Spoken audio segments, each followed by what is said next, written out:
हितानि पुष्पाणि पूजार्थं प्रतिगृह्यताम्। पुष्पाणि च पुष्पमाल्यां समर्पयामि। श्री सीतारामाभ्यां नमः। ततो नैवेद्यम् ओम नाभ्या आसीदन्तरिक्षगुं शेषणाद्यौः समवर्तत पद्भ्यां भूमिर्दिशः स्रोता तथा लोकानगल्पयन्। नैवेद्यं निवेदयामि। नैवेद्यान्ते आचमनीयं शुद्धाचमनीयं जलं समर्पयामि। शुद्धाचमनीयं जलं समर्पयामि। श्री सीतारामाभ्यां नमः।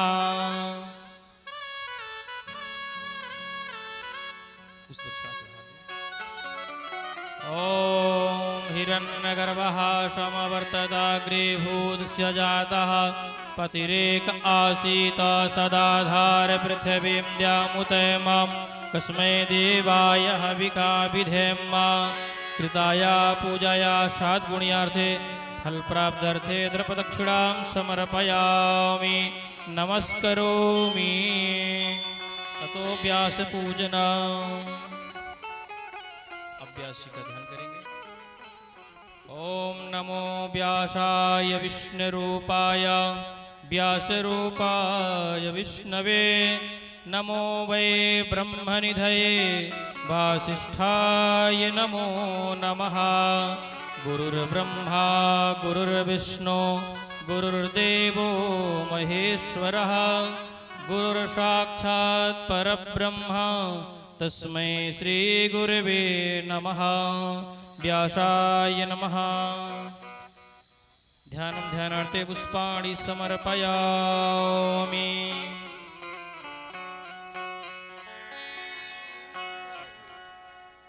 ओम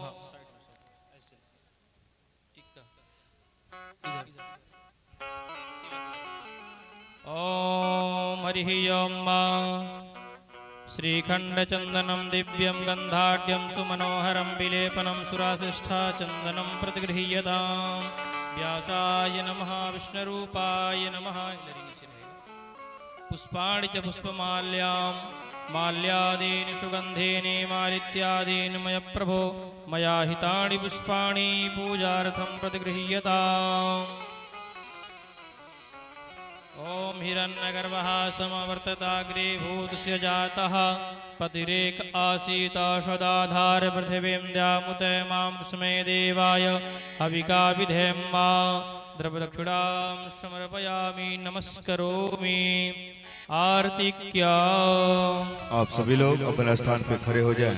आरती के लिए अभी तक जो भी नहीं है कथा पंडाल में आने का प्रयास करेंगे। श्री रामचरितमानस का आरती होने जा रही है।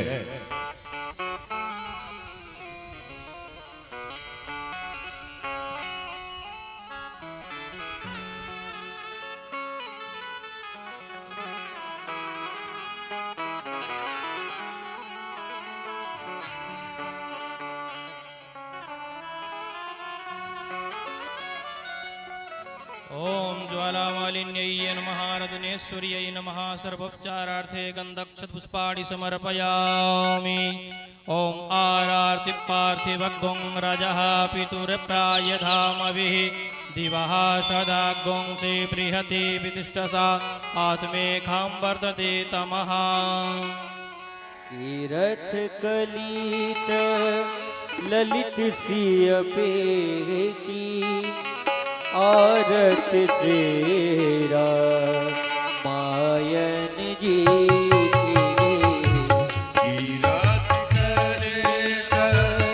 ललित सिय पेटी आरत तेरा मायन देखी।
काली शिशवरु शारद बरनी पवन सुत तीरथ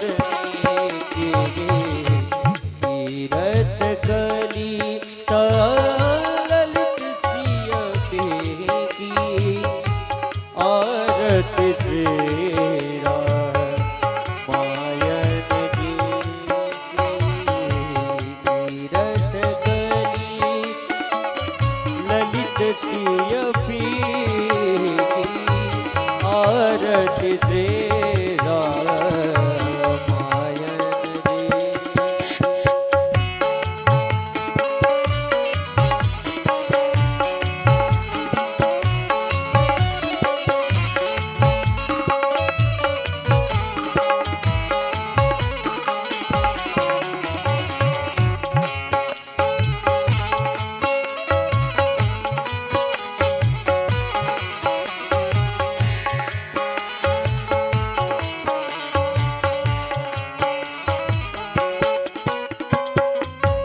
गावत वेद पुराणवत दत्त छवो तत्र सब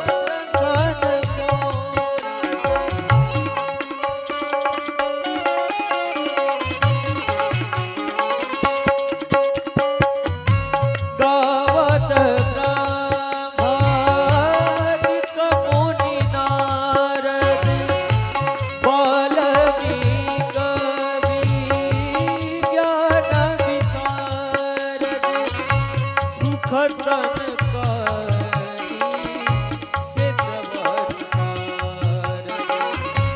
परनि पवन सुत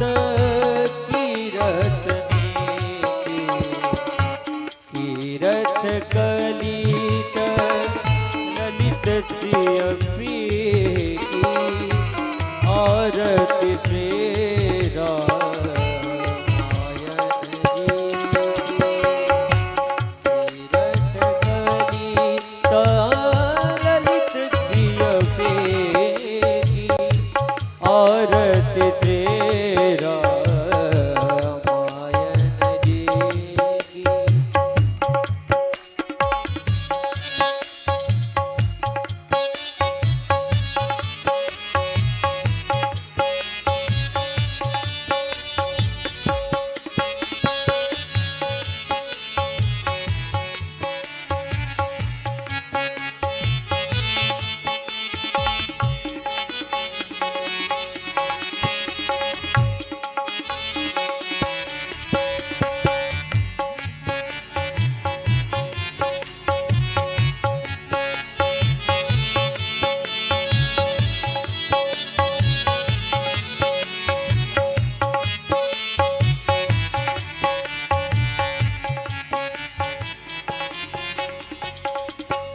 गावत संतत शंभु भवानी अरुभट संभव मुनि विज्ञानी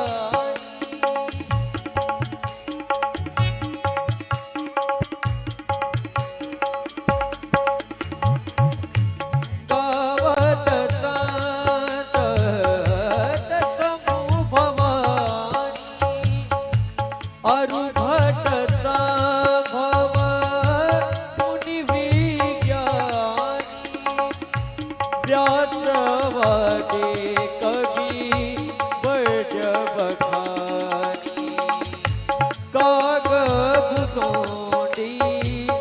गरुड़ के हियकी तीरथ कलित ललित सिय की आरत तेरा मायन जी तीरथ कलित ललित सिय की आरत तेरा मायन जी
नव विध तुलसी की तीरथ कलित ललित प्रिय बेटी आरती तेरा मायन जी की तीरथ कलित ललित प्रिय बेटी आरती तेरा आरती तेरा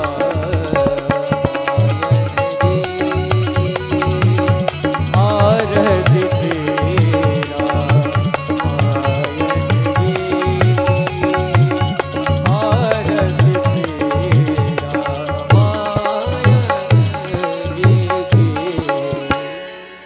आर्तिक्यं समर्पयामि जलेन शीतलीकरणम् आत्मादिवन्दनं देवादिवन्दनम् आरार्तिग्रहणाम् मन्त्रपुष्पाञ्जलिं जगनेन जगमयजन्त देवास्थानि धर्माणि प्रथमान्य सन्नातेहनाकं महिमानः सजन्त यत्र पूर्वे साध्याः सन्ति देवाः नानासुगन्धिपुष्पाणि यथा कालोद्भवानि च पुष्पाञ्जलिर्मया दत्त्वा गृहाणः परमेश्वरः मन्त्रपुष्पाञ्जलिं समर्पयामि श्रीपुराणपुरुषोत्तमाय नमः श्रीसीतारामाभ्यां नमः नमस्करोमि।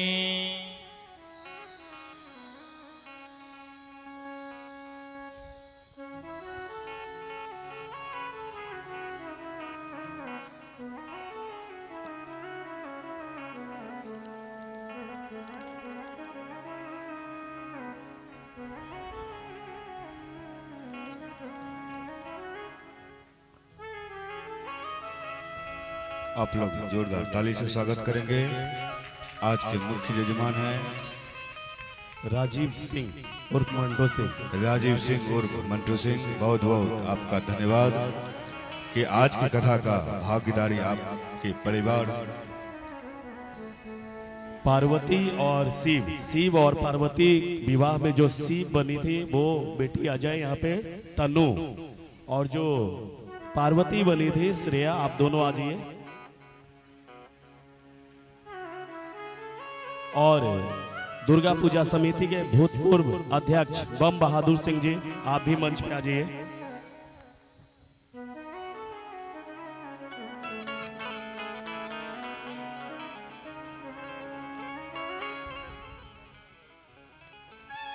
देवी जी, ये उस दिन शिव पार्वती में शिव बने थे, शिव भगवान शिव, और ये बेटी पार्वती बनी थी। उस दिन मेडल छूट गया था आप लोगों से, उसके बदले में आज दिया जाए।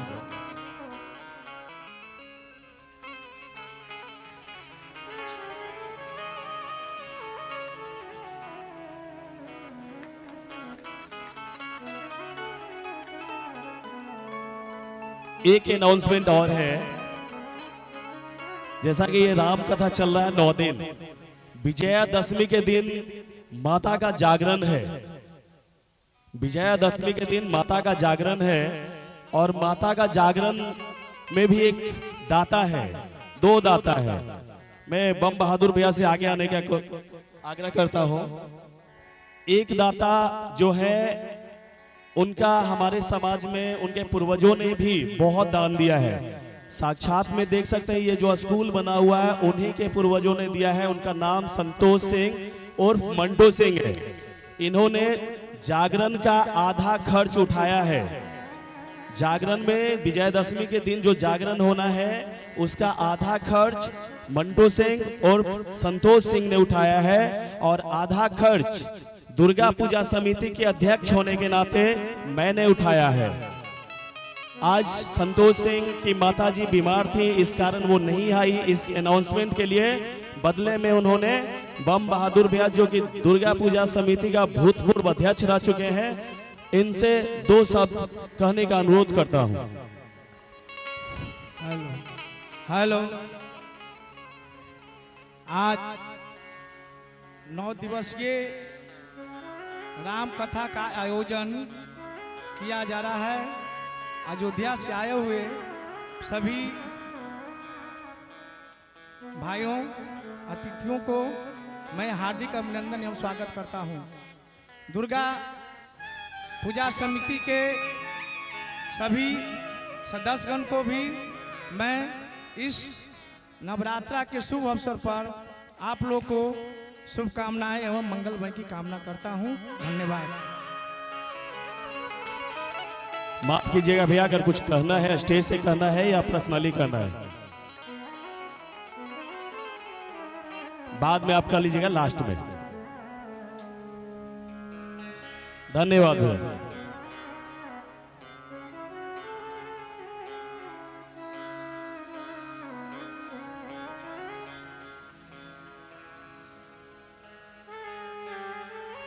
आप सभी भक्त अपने स्थान पर बैठ जाएंगे और बड़े भाव से कथा श्रवण करेंगे। जो भी भक्त इधर उधर भटक रहे हैं वो अपने स्थान पर बैठ जाएंगे और बड़े भाव से कथा श्रवण करेंगे। जय श्री राम, जय श्री राधे। श्री राम। जय जय सिया राम। जय जय सिया राम। जय जय सिया राम। जय जय सिया राम। श्री राम। जय जय सिया राम। श्री राम। जय जय सिया राम। जय जय सिया राम। जय जय सिया राम। जय जय सिया राम। श्री राम। जय जय सिया राम। जय जय सिया राम। जय जय सिया राम। सीताराम। सीताराम। जय जय सिया राम। जय जय सिया राम। जय जय सिया राम।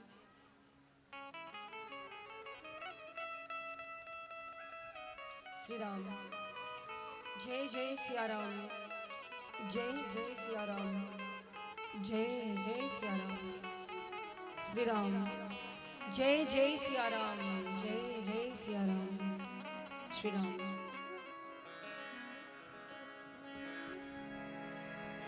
श्री राम।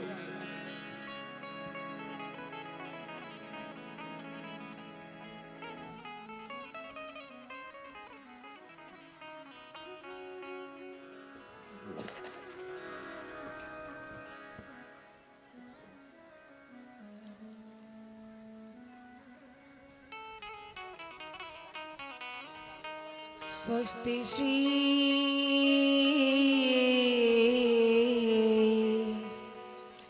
गणेशाय नमः। श्री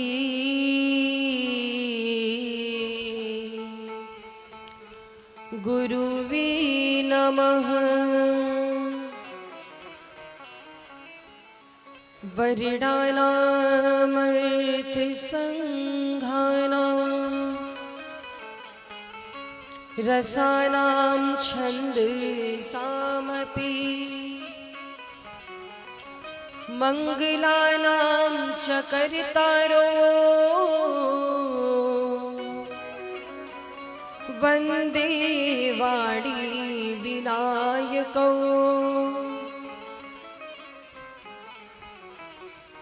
भवानी शंकरौ वन्दे श्रद्धा विश्वास रूपिणौ। याभ्यां विना न पश्यन्ति सिद्धा स्वान्ता अस्थमीश्वरम्।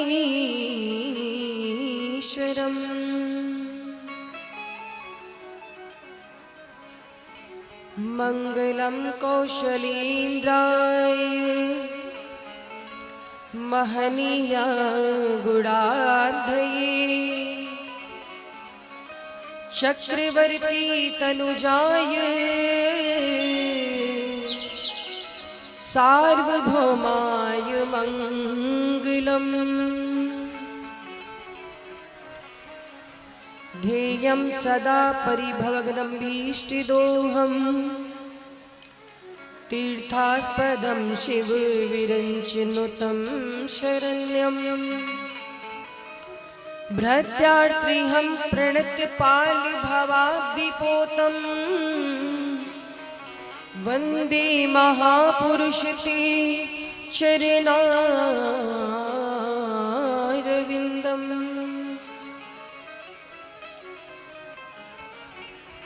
अतुलित बलिधामं हेमशैलाभदेहं धनुजवन कृशानं ज्ञानिनामाग्रगण्यं सकलगुणनिधानं वानराणामधीशं रघुपति प्रियभक्तं वातजातं नमामि। लेत सदा सुधि दीन की सहज दया की धाम, जननी जनक यह दीन के प्रभु श्री सीताराम। बोली राघवेंद्र सरकार की जय हो।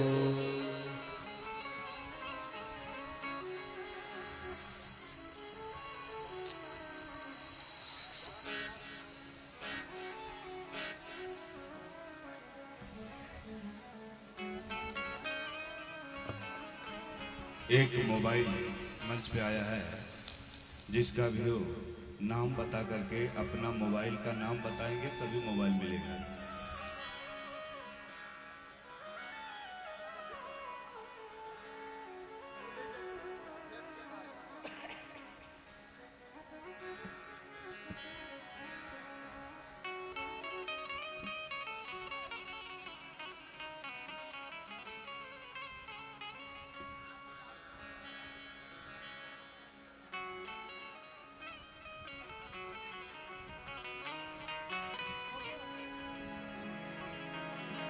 परमाध्यक्ष अनंत कोटि ब्रह्मांड नायक सर्वेश्वरेश्वर पुराण पुरुषोत्तम भक्तवंश कल्पतरु श्री सीताराम जी की शब्दमय मूर्ति श्री रामचरितमानस की पावन कथा का आज 7वां दिवस है। विगत 6 दिनों से आप सभी सदनपुर ग्रामवासी मां भवानी के इस पवित्र प्रांगण में उपस्थित होकर के भगवान की लालित्यमयी गाथा का श्रवण लाभ प्राप्त कर रहे हैं, अपने जीवन को धन्य बना रहे हैं। गुरुदेव की कृपा से, संतों की कृपा से, भगवत कृपा से, श्री हनुमान जी की कृपा से आप सभी के मध्य भगवान की सुंदर कथा का गुणगान करने का सौभाग्य मिला है। महाराज, ये हमारा परम सौभाग्य है कि शारदीय नवरात्रि की इस पावन बेला में राम जी की कथा गा करके जीवन को धन्य बना रहे हैं और कथा को सुना करके आप भी अपने जीवन को धन्य बना रहे हैं, हम भी अपने जीवन को धन्य बना रहे हैं। तो महाराज, आज हम सभी 7वें दिवस की कथा में प्रविष्ट हों, इससे पूर्व भगवान नाम संकीर्तन का आश्रय लेते हुए वाणी को, जीवा को पवित्र करेंगे। इस प्रांगण में उपस्थित हमारी सभी श्रद्धामयी माताएं, आप सभी को सादर जय सिया राम। भगवत वृंद जो यहाँ उपस्थित हैं, भगवान की कथा को सुन रहे हैं, बड़े तन्मयता के साथ आप सभी को सादर जय सिया राम। और लाइव कार्यक्रम के माध्यम से जो भी घर बैठे कथा का रसास्वादन कर रहे हैं, उन सभी श्रोता बंधुओं का, माताओं का साधुवाद, बहुत बहुत प्रणाम उनके चरणों में सादर जय सिया राम। आइए हम सभी भगवान नाम संकीर्तन की ओर चलते हैं, तत्पश्चात कथा में प्रविष्ट होंगे। बोली राघवेंद्र सरकार की जय हो।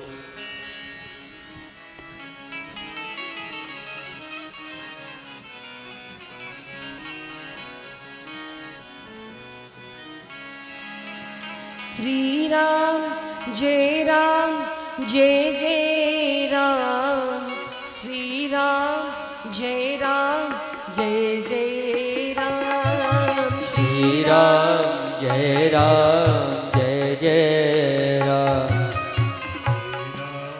जय राम जय जय राम श्री राम जय राम जय जय राम श्री राम जय राम जय जय राम श्री राम जय राम जय जय राम श्री राम जय राम जय जय राम।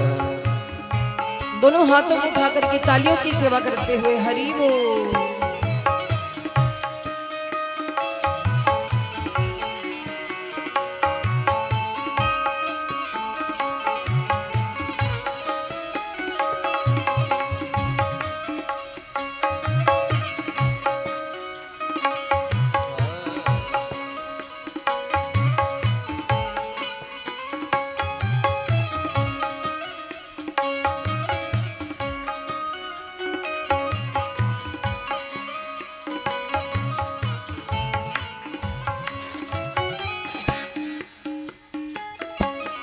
श्री राम जय जय राम श्री राम जय जय राम श्री राम जय राम जय जय राम श्री राम जय राम जय जय राम श्री राम जय जय राम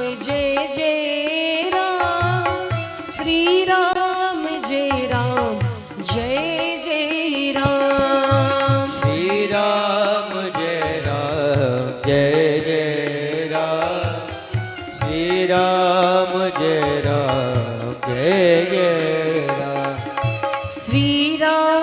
जय राम जय जय राम श्री राम जय जय राम श्री राम जय जय राम श्री राम जय जय राम श्री राम जय जय राम। बोलो श्री राम जय जय राम श्री राम जय जय राम श्री राम जय जय राम श्री राम जय जय राम। हो श्री राम जय जय राम श्री राम जय जय राम श्री राम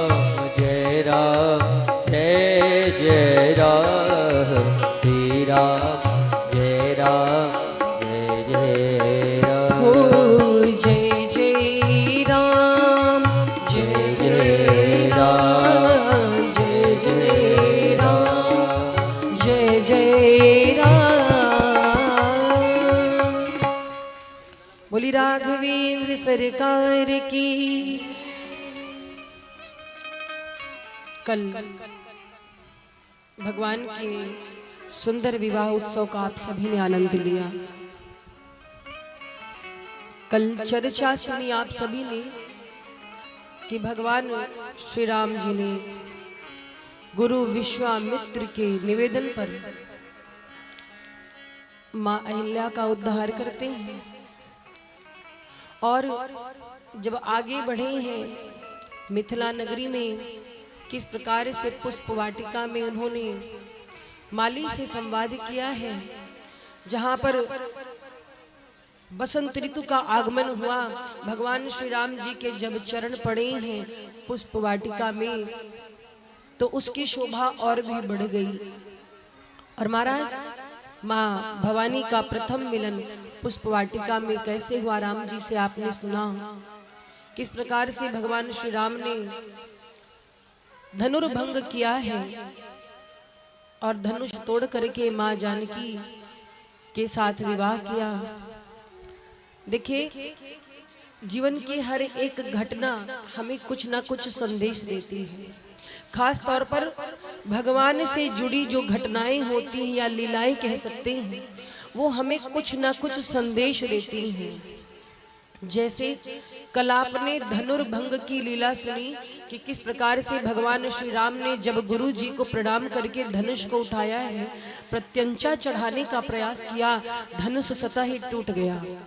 अच्छा देखो, धनुष टूटा, अब इस लीला से हमें क्या ज्ञान मिलता है? धनुष टूटने से भला क्या ज्ञान मिल सकता है महाराज? कौन सी बात है?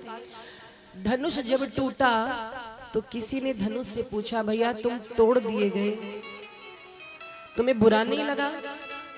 तुम्हें तोड़ दिया गया, तुम्हारे 2 टुकड़े कर दिए गए, क्या तुमको बुरा नहीं लगा? अब धनुष की बात सुनिए, धनुष ने क्या कहा, धनुष का भाव सुनिए। धनुष कहता है, अच्छा हुआ हम तोड़ दिए गए। क्यों? बोले, जब तक हम जुड़े थे दूसरों को तोड़ते थे, जब तक हम जुड़े थे तो हम दूसरों को तोड़ने का काम करते थे। आज जब हम टूट गए हैं तो 2 अलग अलग लोग जुड़ गए हैं, और यही मेरी जिंदगी की सार्थकता है। मेरा टूटना जरूरी था। और धनुष क्या है? अहंकार का प्रतीक। महाराज, जब अहंकार टूटता है तभी किसी से हम मिल पाते हैं, तभी समाज जुड़ता है, जब अहंकार समाप्त होता है। और धनुष कहता है क्या कि टूट गए, बहुत बढ़िया हुआ, हमारे 2 टुकड़े हुए, एक टुकड़ा हमारा जानकी जी के चरण में पड़ा और एक टुकड़ा राम जी के चरणों में। मेरे जैसा सौभाग्यशाली आज इस धरा पर कौन हो सकता है? तो महाराज, ये धनुष टूटने की भी लीला एक संदेश देती है कि जीवन में जब तक अभिमान होता है तब तक हम परस्पर एक दूसरे के नहीं हो पाते, मिल नहीं पाते। समाज से जुड़ना है तो अहंकार को समाप्त करना होगा। धनुष टूटने के बाद एक बात आती है, कौन सी? जब धनुष टूटा था तो जनक जी ने विश्वामित्र जी से हाथ जोड़ करके क्या कहा था? कहे थे कि मोहि कृत कृत्य कीन दुह भाई। हे गुरुवर, आज मुझे इन दोनों भाइयों ने कृतकृत्य कर दिया। समझिएगा, क्या कहा कि मुझे इन दोनों भाइयों ने कृतकृत्य कर दिया। अब आप बताइए आगे क्या करना है? तो यहाँ पर एक बात आती है, कौन सी? देखिए, कृतकृत्यता कब आती है जीवन में? कृतकृत्य होने के बाद क्या होता है? कृतकृत्य वो होता है जो जीवन के सारे कर्म को पूर्ण कर चुका हो, अब जीवन में कुछ बचा ना हो, तब इंसान कृतकृत्य होता है। तो एक तरफ जनक जी कह रहे हैं कि इन दोनों ने, राम जी और लक्ष्मण जी ने मुझे कृतकृत्य कर दिया, और फिर एक तरफ से आदेश मांग रहे हैं कि अब क्या करना है। ये कोई बात है? जब सब कर्म हो चुके हैं तो फिर आदेश क्यों मांग रहे हैं? महाराज, जब व्यक्ति के जीवन में कोई भी अभिलषित वस्तु शेष नहीं रह जाती है, कोई आशा नहीं रह जाती है, और महाराज वहीं पर ये शास्त्रीय शब्द का प्रयोग होता है जिसको कृतकृत्यता कहते हैं। और जीवन में जब सारे कर्म समाप्त होते हैं तब कृतकृत्यता का बोध होता है। तो कृतकृत्यता जीवन में कब आती है? जब हमारे जीवन में 4 घटनाएं होती हैं। कौन कौन सी घटना? जब ताड़का का वध होता है, अहिल्या का उद्धार होता है, शंकर जी का धनुष भंग होता है, और महाराज परशुराम जी के द्वारा, परशुराम जी के धनुष का स्वतः भगवान के हाथों में खींच करके चले आने का जब कार्य होता है, तब जीवन में कृतकृत्यता का बोध होता है। मतलब महाराज यहाँ पर कहा गया है कि भगवान ने ताड़का का वध किया। ताड़का का वध किया, ये कृतकृत्यता का प्रथम चरण है, पहला चरण है। ताड़का कौन है? ताड़का का अर्थ है दुराशा।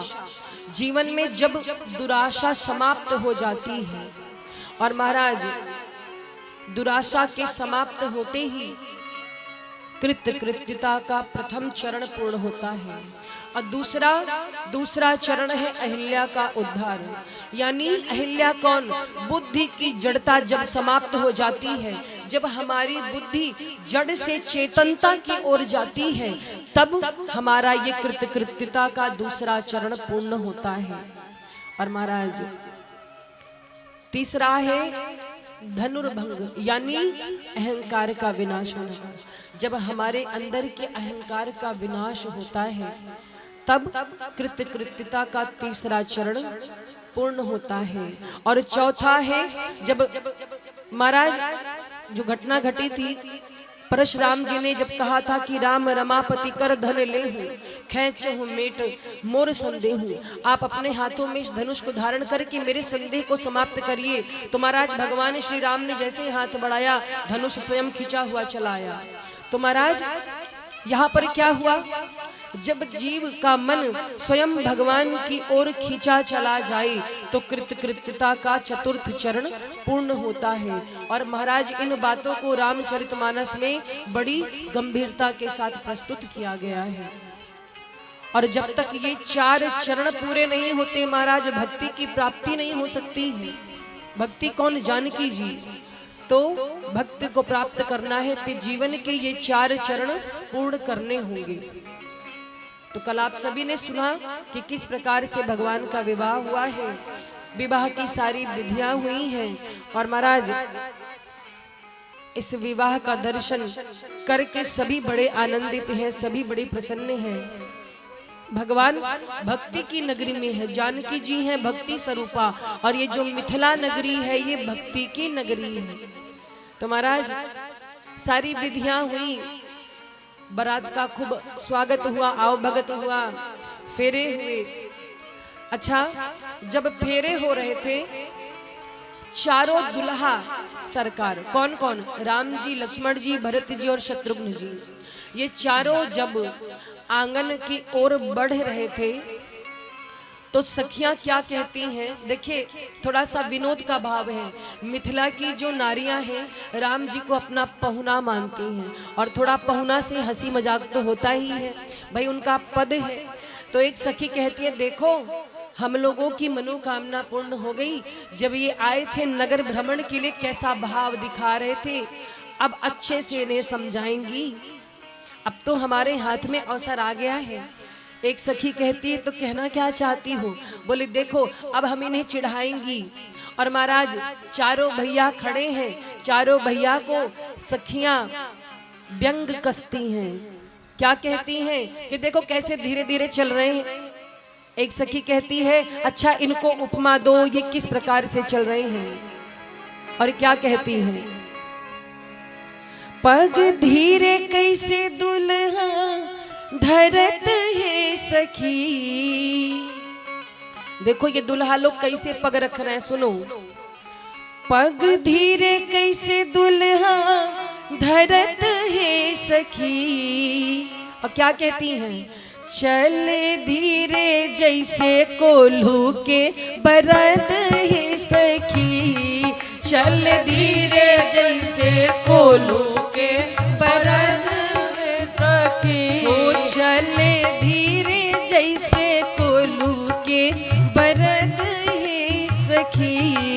चल धीरे जैसे कोल्हू के बरद है सखी। बरद मतलब समझते हो? बरद, बरधा, बैल। सखिया क्या कह रही है? कह रही है जैसे बैल, कोल्हू का बैल चलता है, इसे चल रहे चारों, देखो। और महाराज हंसती हैं, हो चले धीरे जैसे कोल्हू के बरद है सखी।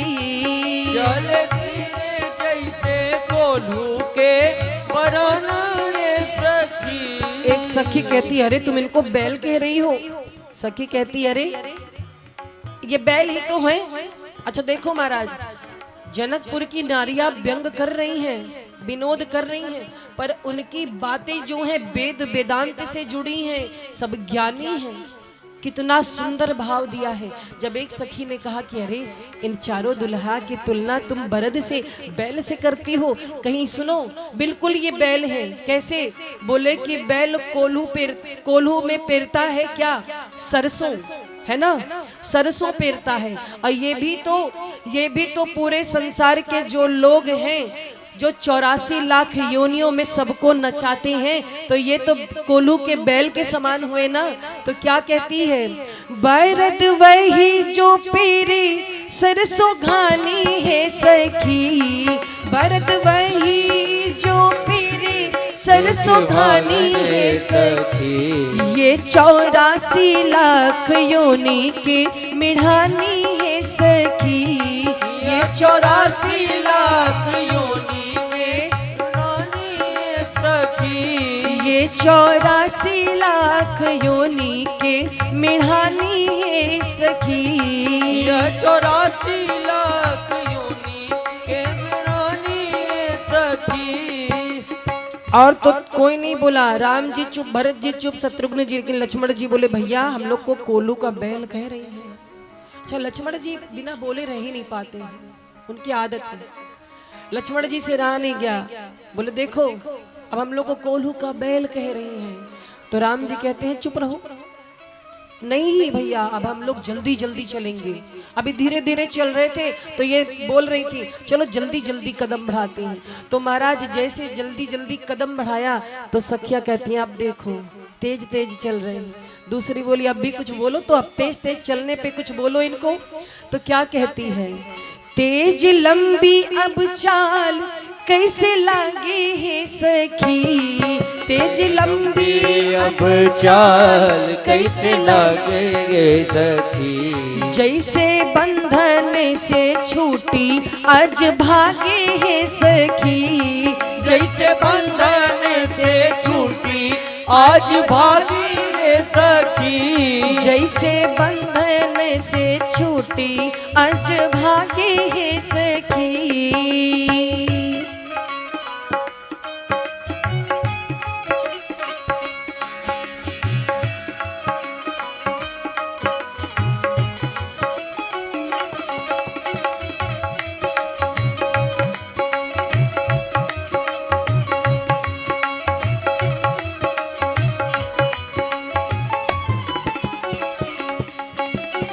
एक सखी कहती अब तुम इनको बकरी बना रही हो, बकरा बना रही हो, अजमाने बकरा।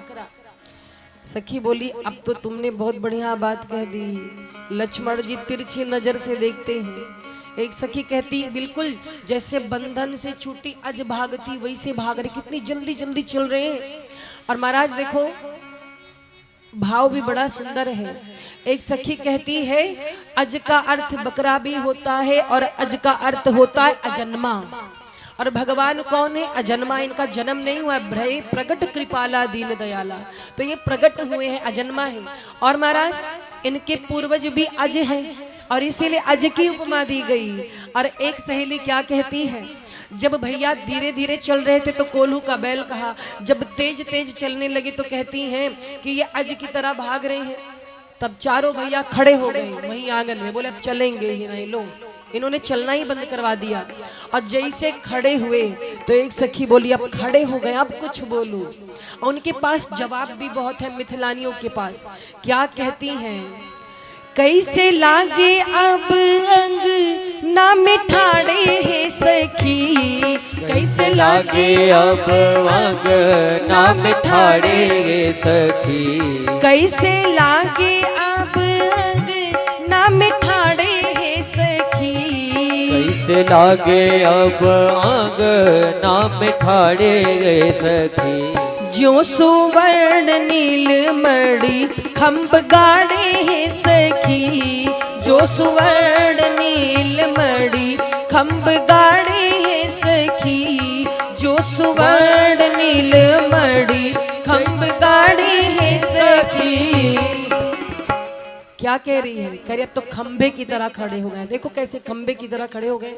और कौन से खंबे की उपमा दी? भैया लक्ष्मण और शत्रुघ्न जी को सुवर्ण का खंबा कहा। खंबा मतलब जो पिलर होता है, पिलर समझ रहे हो, बोले पिलर का काम कर रहे हैं, बस अब छत की आवश्यकता है। चारों खड़े हो गए हैं। तो एक सखी कहती है खंबे में भी कौन से खंबे, जो गोरे हैं दोनों, लक्ष्मण जी और शत्रुघ्न जी, ये स्वर्ण खंबे हैं, सोने के खंबे जैसे लग रहे हैं। बोले राम जी, बोले राम जी इनके भैया भरत जी, ये नील मणि लग रहे हैं। और महाराज कैसी उपमा दी है, कहती है कि ये सुवर्ण है और ये नील मणि है। और एक सखी कहती है देखो ये जड़ है, ये जड़ से भी चैतन्य बने हैं।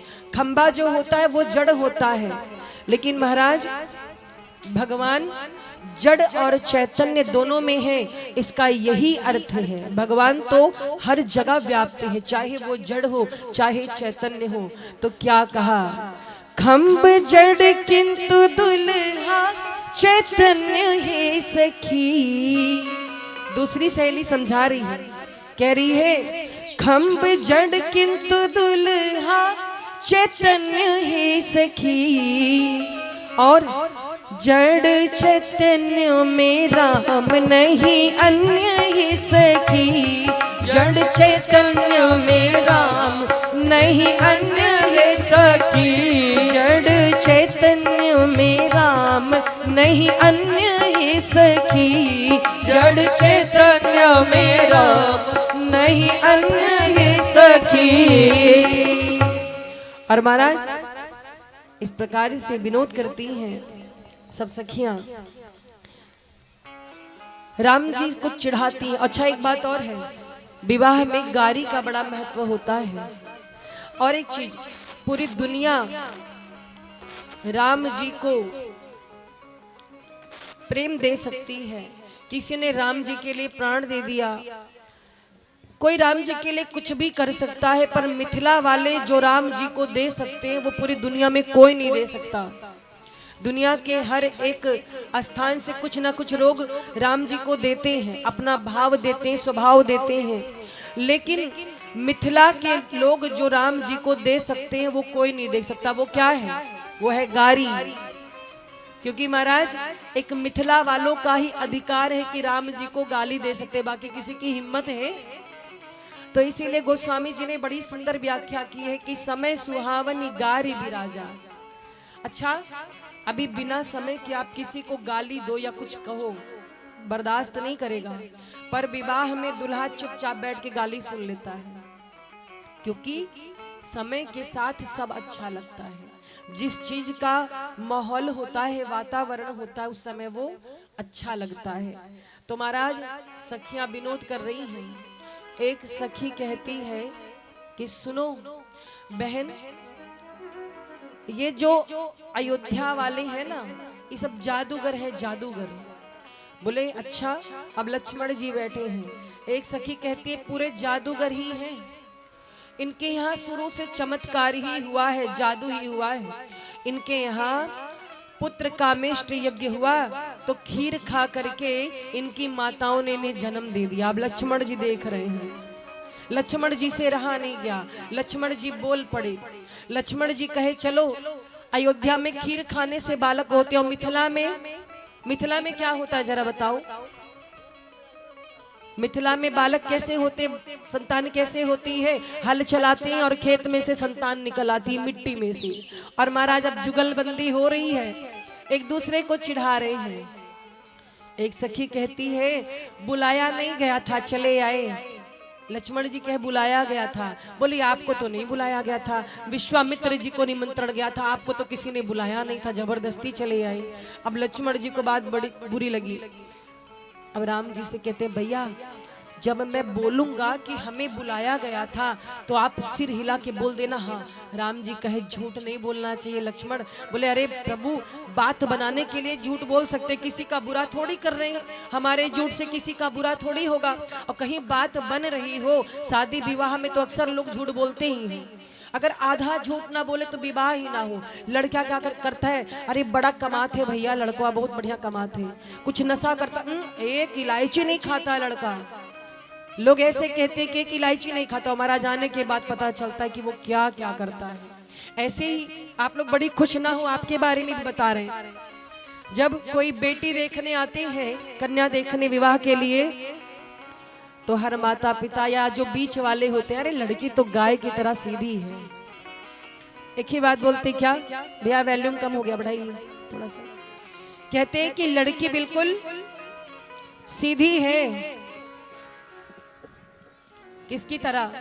बोले गाय की तरह सीधी है, इतनी सीधी है। और महाराज आने के बाद पता चलता है कि वो गाय की तरह सीधी है कि कैसी सींग मारती है। तो झूठ तो शादी ब्याह में चलता ही है।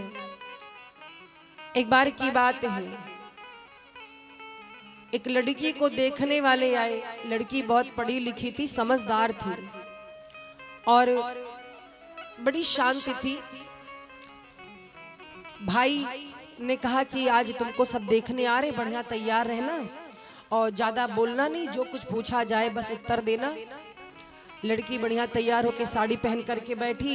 अब उसको देखने के लिए ससुराल वाले आए और महाराज जब ससुराल वाले आए तो क्या हुआ, लड़की बैठी शांत, और ससुराल की तरफ से कौन कौन आया, पूरा खानदान ही चलाया था, एक दो लोग नहीं आए थे।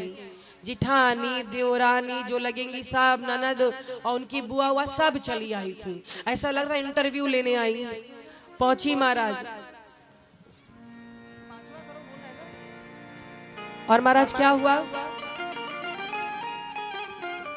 सब पहुंची है इंटरव्यू लेने के लिए। अब लड़की से पहला प्रश्न लड़के की मां ने किया, तो बेटी पढ़ाई कितनी की है? तो बताया मैंने बीए पास किया है। नंद बोली अंग्रेजी आती है? हाँ आती है। तो जरा न्यूज़पेपर पढ़ के दिखाऊं। अब न्यूज़पेपर भी पढ़वा लिया। बुआ जी कहती सिलाई कढ़ाई आती है? हाँ। देवरानी कहती भोजन बनाना आता है? हाँ आता है। सबने सारे प्रश्न पूछे, सबकी सेवा कर लोगी, कोई दिक्कत तो नहीं, घर की साफ सफाई आती है, पूजा पाठ करती हूँ, सारा कोई प्रश्न बचा नहीं कि लड़की से पूछा ना गया। सबने खूब प्रश्न पूछ लिया। उसके बाद लड़के का नंबर आया जिसको विवाह करना था। अब वो भी थोड़ा सा अहंकार में था कि हम भाई लड़का है, लड़के वाले हैं, सबने प्रश्न पूछा, हम थोड़ा स्पेशल है, हम भी पूछेंगे। अब पूछने के लिए तो कुछ बचा नहीं था। तो उसने क्या कहा लड़की से कि तुम्हें नाचना आता है? लड़की को बड़ी गुस्सा आई, बोली हाँ आता है। बोले फिर हमको रिश्ता पसंद है। लड़की बोली ऐसे नहीं, आपने हमसे 100 सवाल किए, एक सवाल हम भी करना चाहते हैं। आप क्या सवाल करना चाहती हैं? लड़की बोली आपने हमसे जो कुछ पूछा हमने सब बताया और सच में हमें आता है।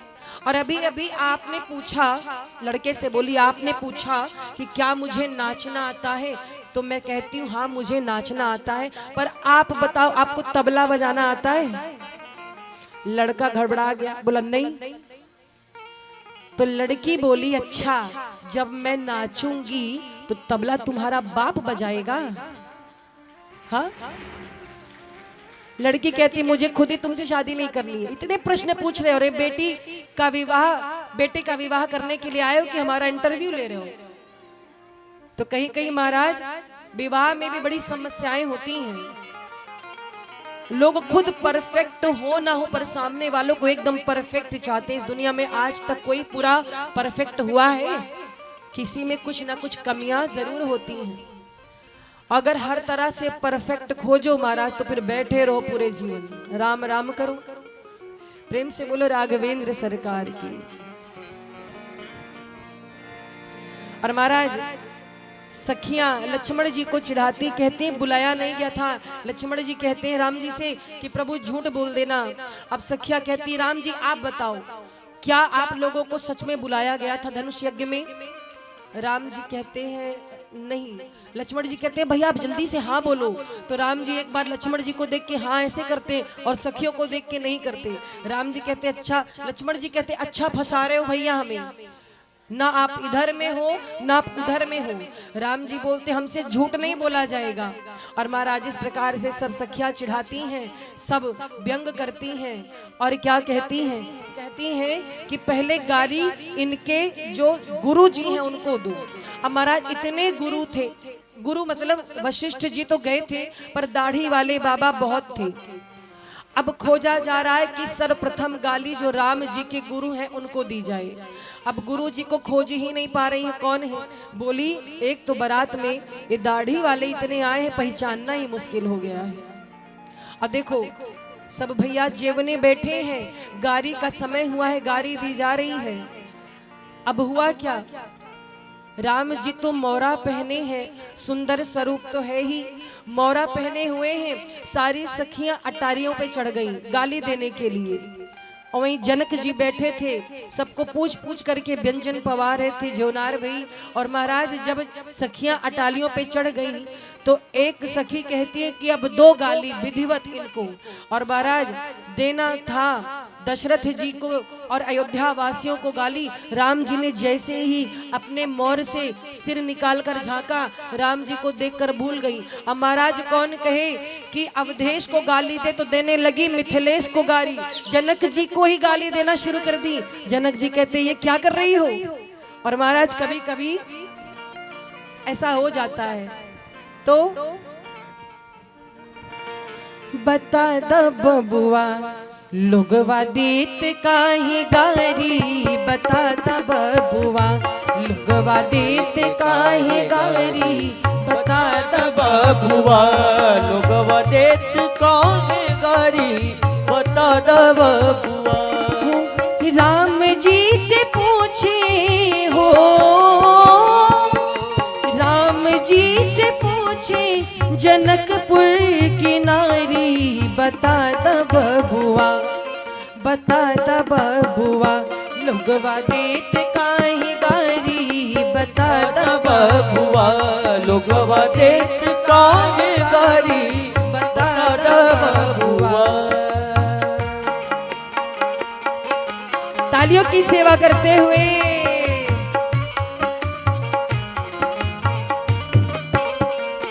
जय जय।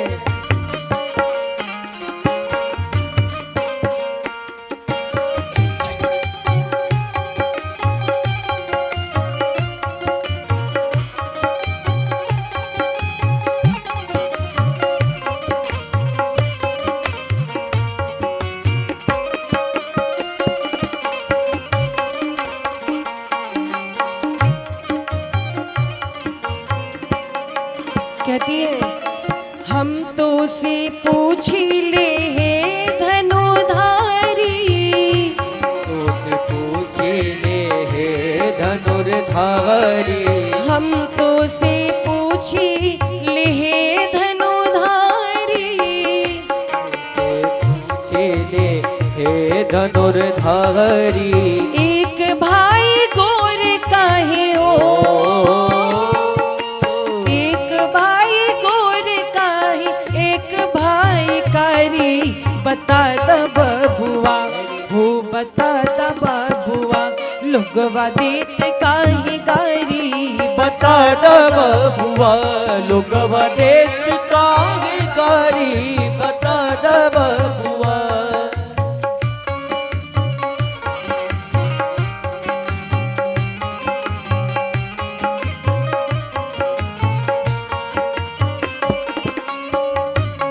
जय हो।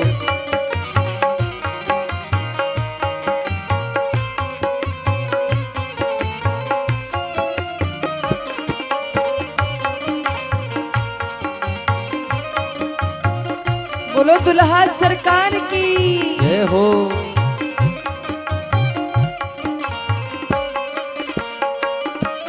अब सखियां तो विनोद कर रही हैं, राम जी तो धैर्यवान हैं, मुस्कुरा रहे, पर लक्ष्मण जी को थोड़ा थोड़ा क्रोध आ रहा है।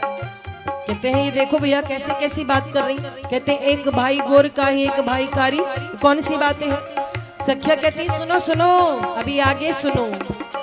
राजा दशरथ जीता कैलन होशियारी, राजा दशरथ जीता कैला होशियारी, राजा दशरथ जीता कैलन होशियारी, राजा दशरथ जीता कैलन होशियारी। एक ही मर्दवा के हो, एक ही मर्दवा के 3 3 गो नारी, बता द बबुआ, बता द बबुआ लोगवा देत काहे गारी बता द बबुआ लोगवा देत काहे गारी बता द बबुआ। जैसे कहा कि राजा दशरथ जी तक कैलन होशियारी एक ही मर्दवा के तीन तीन गो नारी। लक्ष्मण जी कहते ले आओ हमारा धनुष बाण अभी इन लोग को समझा देते। राम जी कहते लक्ष्मण शांत, ससुराल में क्रोध नहीं करना चाहिए, ये ससुराल है, यहाँ शांति से बस पाओ। और महाराज सभी आनंद लेते हैं।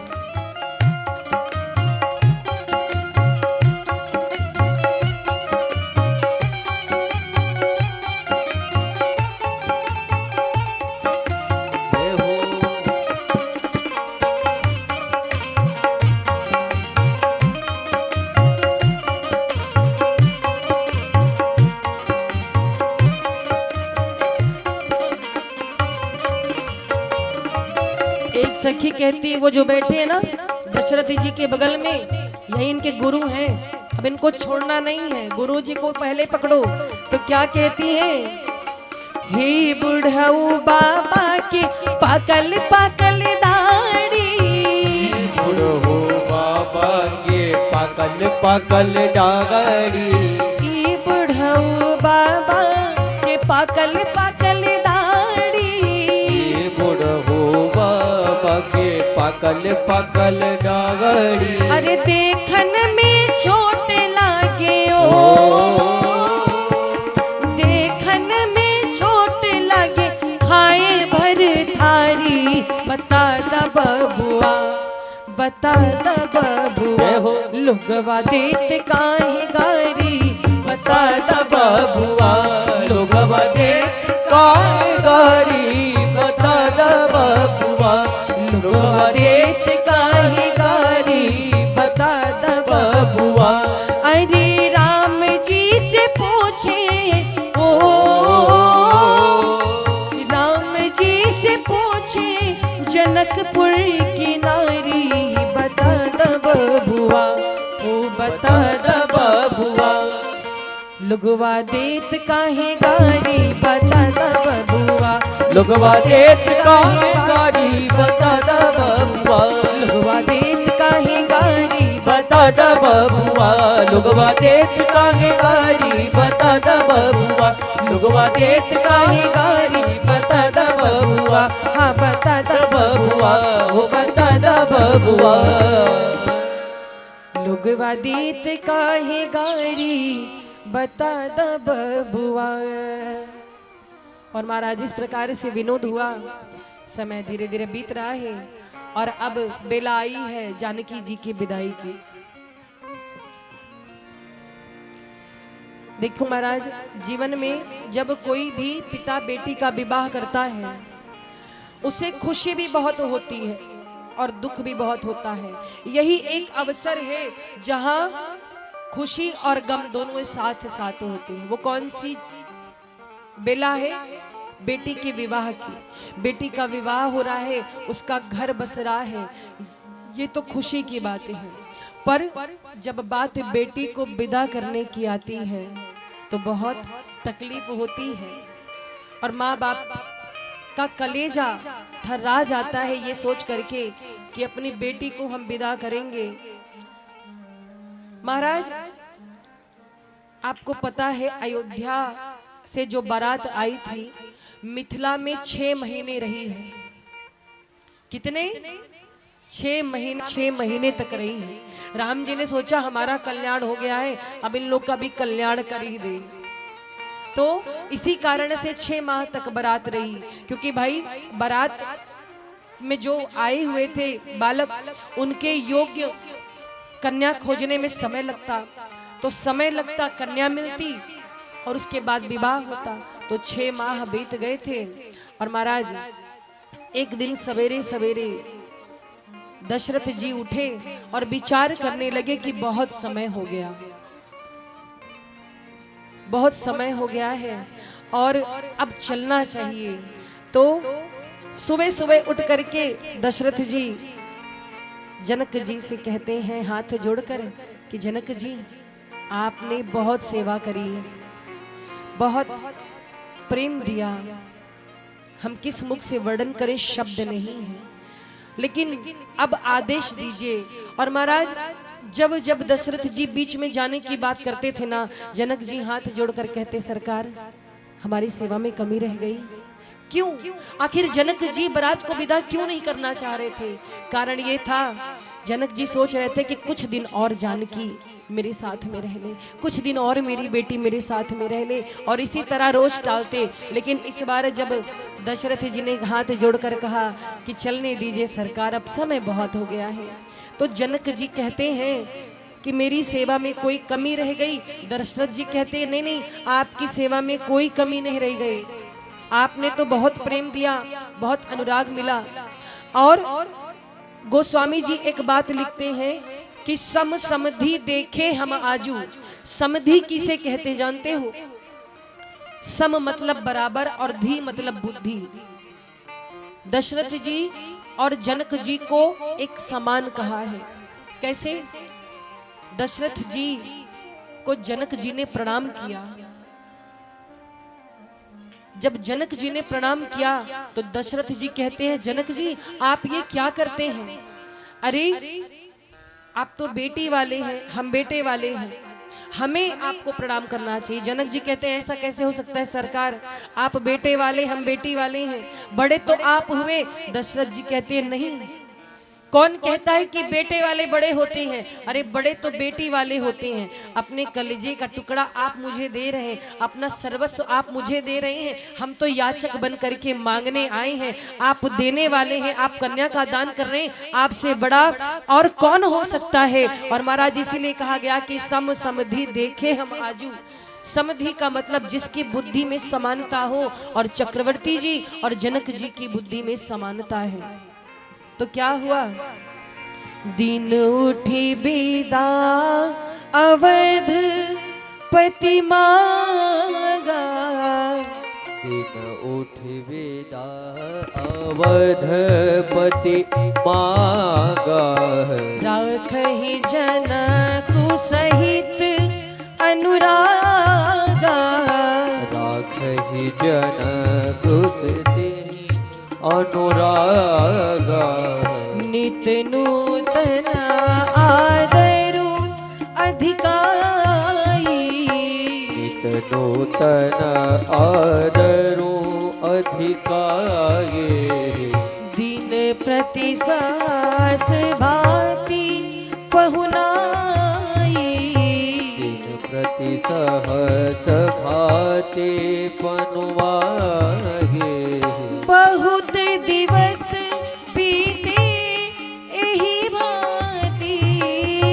बहुत दिवस बीते एही बाती, जनु स्नेह रजुबंधी बराती, जनु स्नेह रजुबंधे बराती, जनु स्नेह रजुबंधी बराती, जनु स्नेह रजुबंधे बराती, जनु स्नेह रजुबंधी।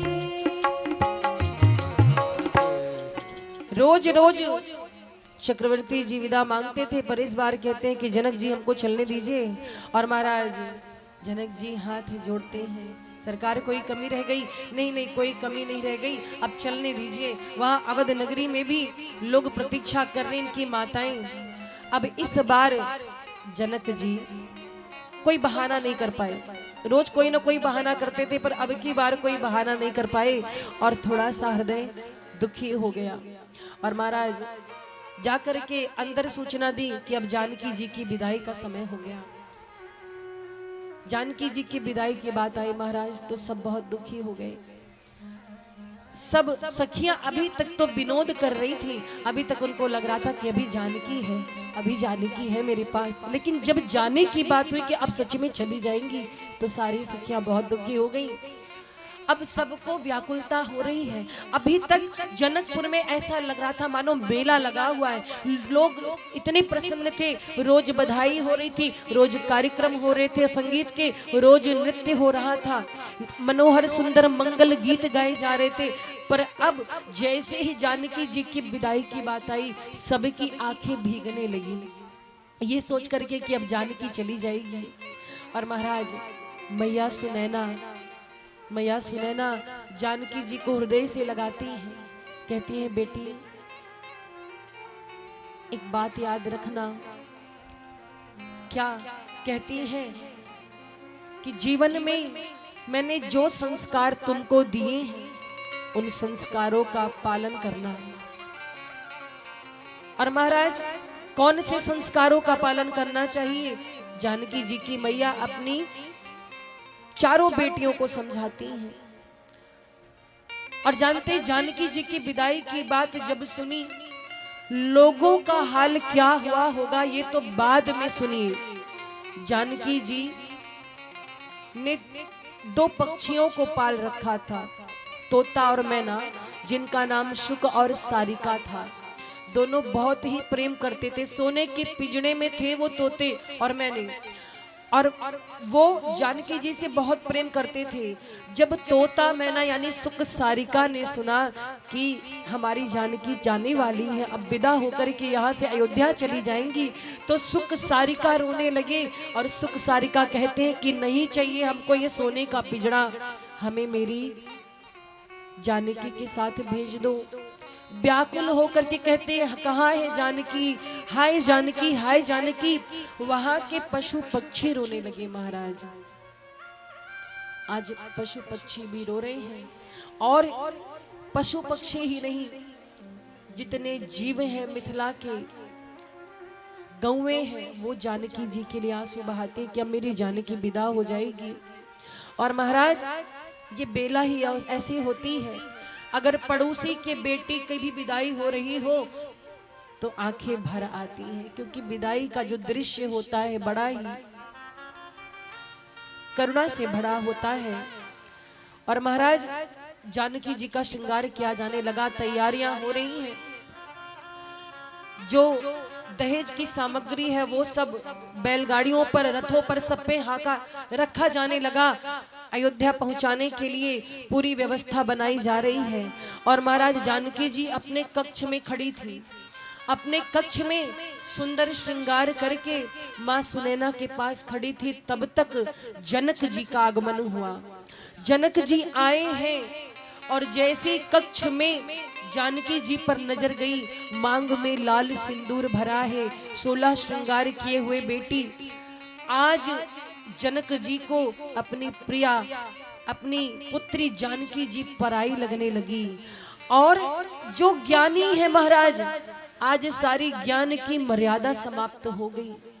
विदेहराज जो सदैव ब्रह्म सुख में लीन रहते हैं, जिनसे बड़ा ज्ञानी कोई नहीं है, सब कुछ जानते हुए आज ज्ञान की मर्यादा समाप्त हुई। दौड़ करके हृदय से लगा लिया जानकी जी को और लगे रोने।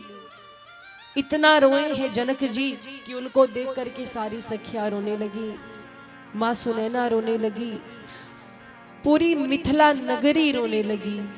फफकी रोवी बाबा हो जनक जी, बेटी चली जई है दूर देश जी। फफकी रोवी बाबा हो जनक जी, बेटी चली जई है दूर देश जी। जवन बेटी रहली हा पलकन की छैया, वही बेटी भैली आज पराया जी। और आज जनक जी रो रही हैं, पूरी मिथिला नगरी रो रही है। मैया सुनैना बार बार सिखाती है कि जानकी मेरी लाज रखना, कुछ ऐसा मत करना बेटा कि कभी तुम्हारी शिकायत मुझे सुनने को मिले। और क्या शिक्षा देती हैं, वो शिक्षा हमको आपको अपनी बेटियों को देना चाहिए।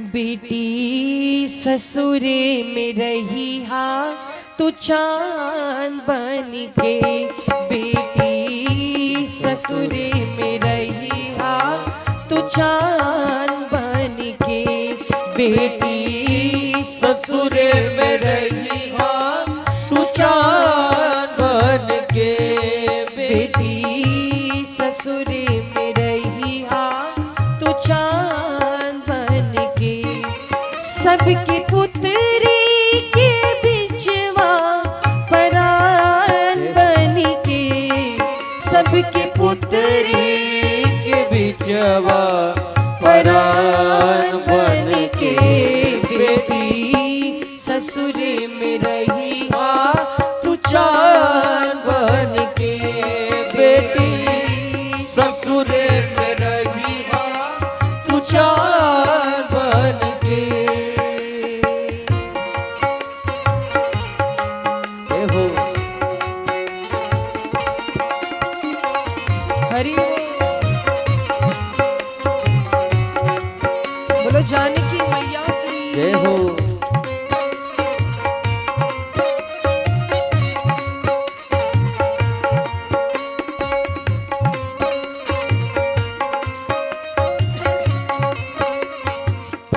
और क्या कहती है, सास के निस दिन चरण दबैहा,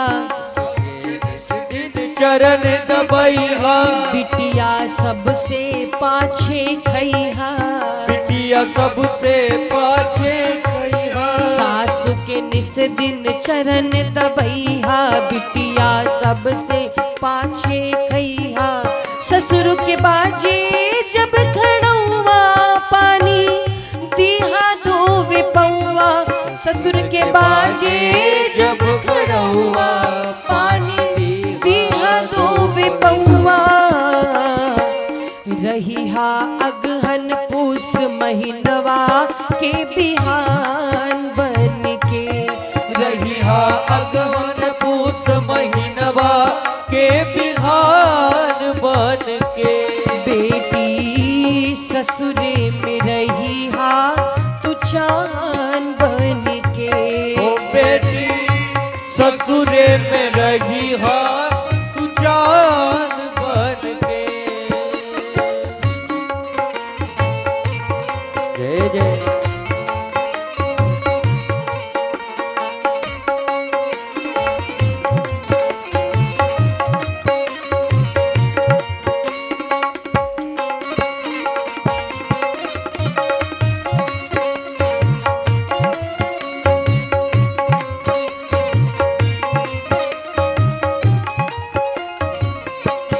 क्या कहा, सांझ के तनिको समय जो पैहा, के तन को समय के पैया, छोट हर लरिकन के तू पढ़ैहा, हर लइकन के तू पढ़ैहा, बिटिया सत्संग में मन लैहा, या सत्संग में मन लैहा, जो केहू की आहट पैहा, मुखड़ा घूंघटा में छिपैहा, के भूखे आहट पैहा, मुखड़ा घूंघट से छिपैहा,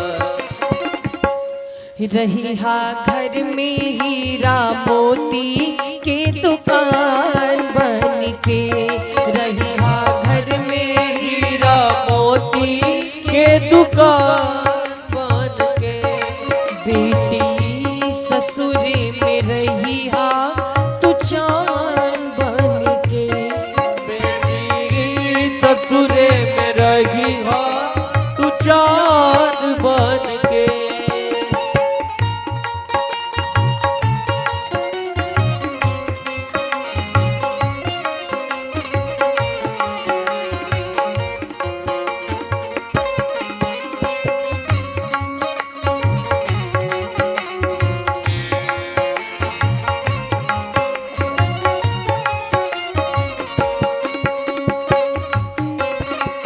जय जय।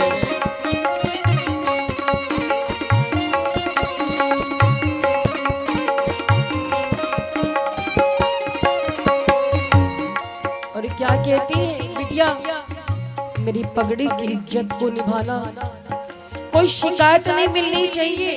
जिस दिन तुम्हारी कोई शिकायत आ गई हमारे पास तो समझना कि हम जीवित नहीं रहेंगे। और क्या कहती हैं, इज्जत पगड़ी के जो गई है, इज्जत पगड़ी के जो गई है, घर से बहरा कतहु न जइहा, घर से बहरा कतहु न जइहा। इज्जत पगड़ी के जो गई है, इज्जत पगड़ी के जो गई है, घर से बहरा कतहु न जइहा, घर से बहरा कतहु न जइहा। तोहरे कारण घर बटाइब नाही, जियत हमें पाइब। हर कारण घर बटाइब जियत ना पाइब। तोहरे कारण घर बटाई जनिहा, जियत नाही माई। तोहर कारण घर बटाई जियत ना पाई।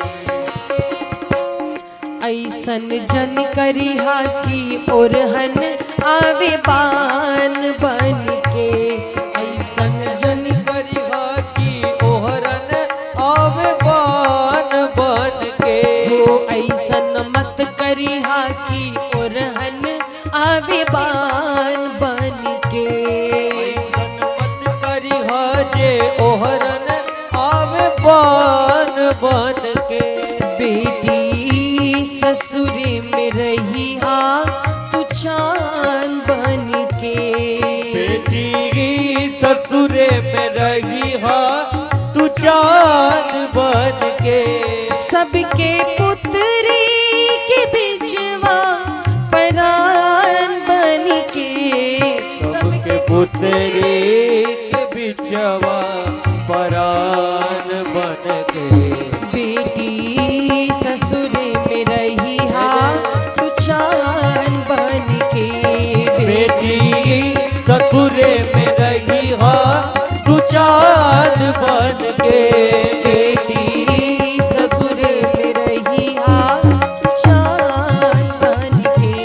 बेटी ससुरे में रही हा तू चांद बन के। तू चांद बन के। तू चांद बन के। बेटी ससुरी में रही हा तू चांद बन के।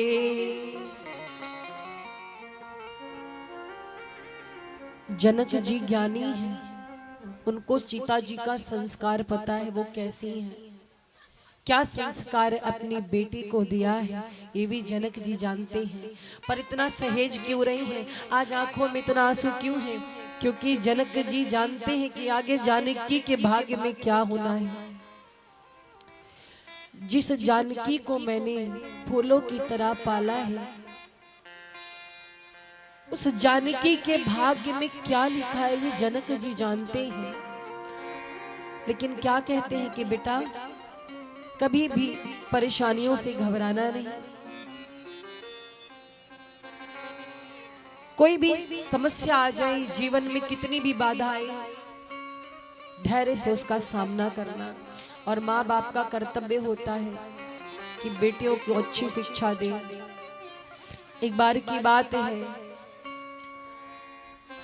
एक लड़की की शादी हुई, ससुराल गई। वो लड़की शुरू से ही थोड़ी चंचल थी, काम धाम में मन नहीं लगता। जब माँ कहती कि भोजन बनाना सीख ले तो वो माँ की बात नहीं सुनती थी, अपनी मनमानी करती थी। धीरे धीरे जैसे तैसे विवाह हो गया, ससुराल गई। हमारा ससुराल में तो नखड़े चलेंगे नहीं, माँ बाप के घर में जितना मौज करना हो कर लो। ससुराल ससुराल होता है। मैं ससुराल की बुराई नहीं कर रही, लेकिन वहां पर लोग आपसे एक आशा लगाते हैं, घर की जिम्मेदारियां आप पर डालना चाहते हैं, ये नियम होता है।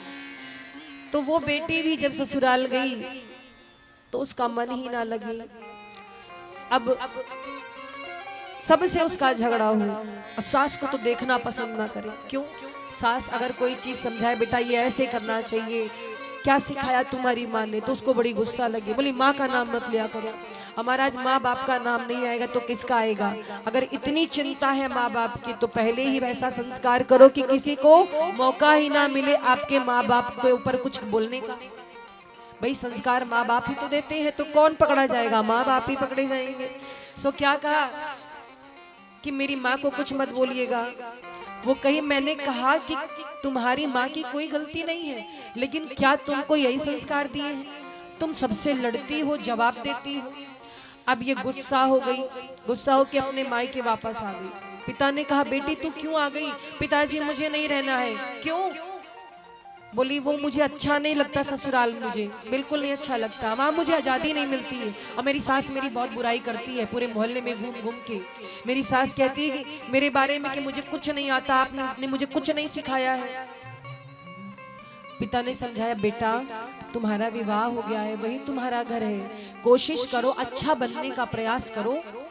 बोलती मुझसे नहीं हो पाएगा, मैं नहीं जाऊंगी उस घर में। पिता ने समझाया बेटा ऐसा नहीं बोलती, सास ही तो है, प्रेम से रहोगी तो वो भी प्रेम से रहेंगी। पर बेटी को समझ में नहीं आया, जैसे तैसे वो पुनः ससुराल आई। फिर 4 दिन बाद भाग कर चली गई मायके। और इस बार क्या बोली? अब तो मैं कतई नहीं जाऊंगी ससुराल। पिताजी बोले जीवन भर यहीं रहोगी? हाँ यहीं रहूंगी। क्या आप मुझे खिला नहीं सकते? आप मुझे अपने पास बिठा नहीं सकते? पिता ने कहा बेटी कोई भी पिता अपनी बेटी को बोझ नहीं समझता, पर ससुराल संसार की रीति है कि विवाह के बाद बेटी यदि अपने घर पर रुक जाए मायके तो समाज उसको जीने नहीं देती। कब जाएगी कब जाएगी? तो बेटा ऐसा काम मत कर। बोली एक ही शर्त पर जाऊंगी ससुराल। कब? बोले मेरी सास मर जाए तो जाऊंगी, मेरी सास ना रहे, सास से बड़ी एलर्जी है। पिता ने कहा बेटा ऐसे नहीं बोलते किसी के बारे में, तुम भी कभी किसी की सास बनोगी। बोली नहीं नहीं मेरी सास मर जाए, मैं यही चाहती हूँ। पिता ने समझा कि अब इसे दूसरी तरह से समझाना पड़ेगा। पिता बोले क्या चाहती हो? तुम्हारी सास मर जाए? हाँ एकदम मेरी सास मर जाए। ठीक है। पिताजी गए कमरे में, एक पुड़िया ला करके दी। उस पुड़िया में सफेद पाउडर था। बोले ये जो है स्लो पॉइजन है, यानी मीठा जहर, इसे इकट्ठे मत देना। अपनी सास को भोजन में सुबह शाम थोड़ा थोड़ा देना, तो धीरे धीरे बीमार होगी और एक दिन मर जाएगी। और कहीं तुमने इकट्ठे दे दिया, इकट्ठे साफ हो गई तो तुम भी जेल जाओगी, हम भी जेल जाएंगे। बेटी बोली अच्छा अच्छा। अब महाराज अब तो खुश हो गई। पिता ने कहा सुनो ऐसे नहीं, एक नियम और है। क्या? बोले जब तुम इस दवा को खिलाओगी तुम्हारी सास बीमार होना शुरू हो जाएगी, तो दुनिया वालों को ये ना लगे कि तुमने मारा है, तुम्हारा हाथ है। आज ही से सास से बढ़िया व्यवहार शुरू कर दो, खूब बढ़िया बात करो, जो उन्हें पसंद है खिलाओ बनाओ, उनके केश झाड़ो, उनके कपड़े धुलो, उनकी हाँ में हाँ मिलाओ। डांट भी दे तो जवाब मत दो, फिर देखना किसी को शक नहीं होगा।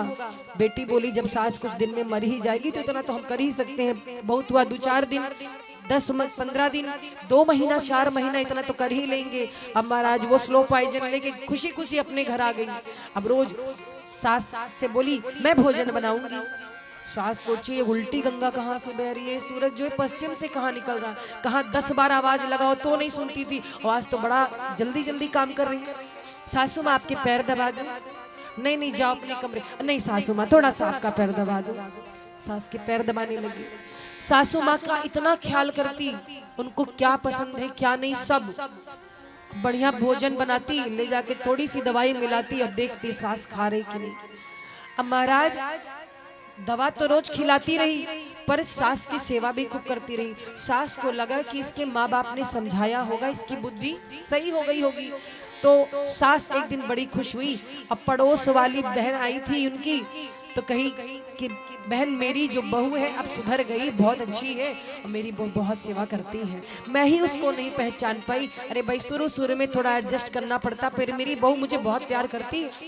ये जब सुनी तो इसको लगा कि देखो मेरी सास मेरी बड़ाई करने लगी है। थोड़ा सा इसके दिल में ग्लानि हुई, हृदय में।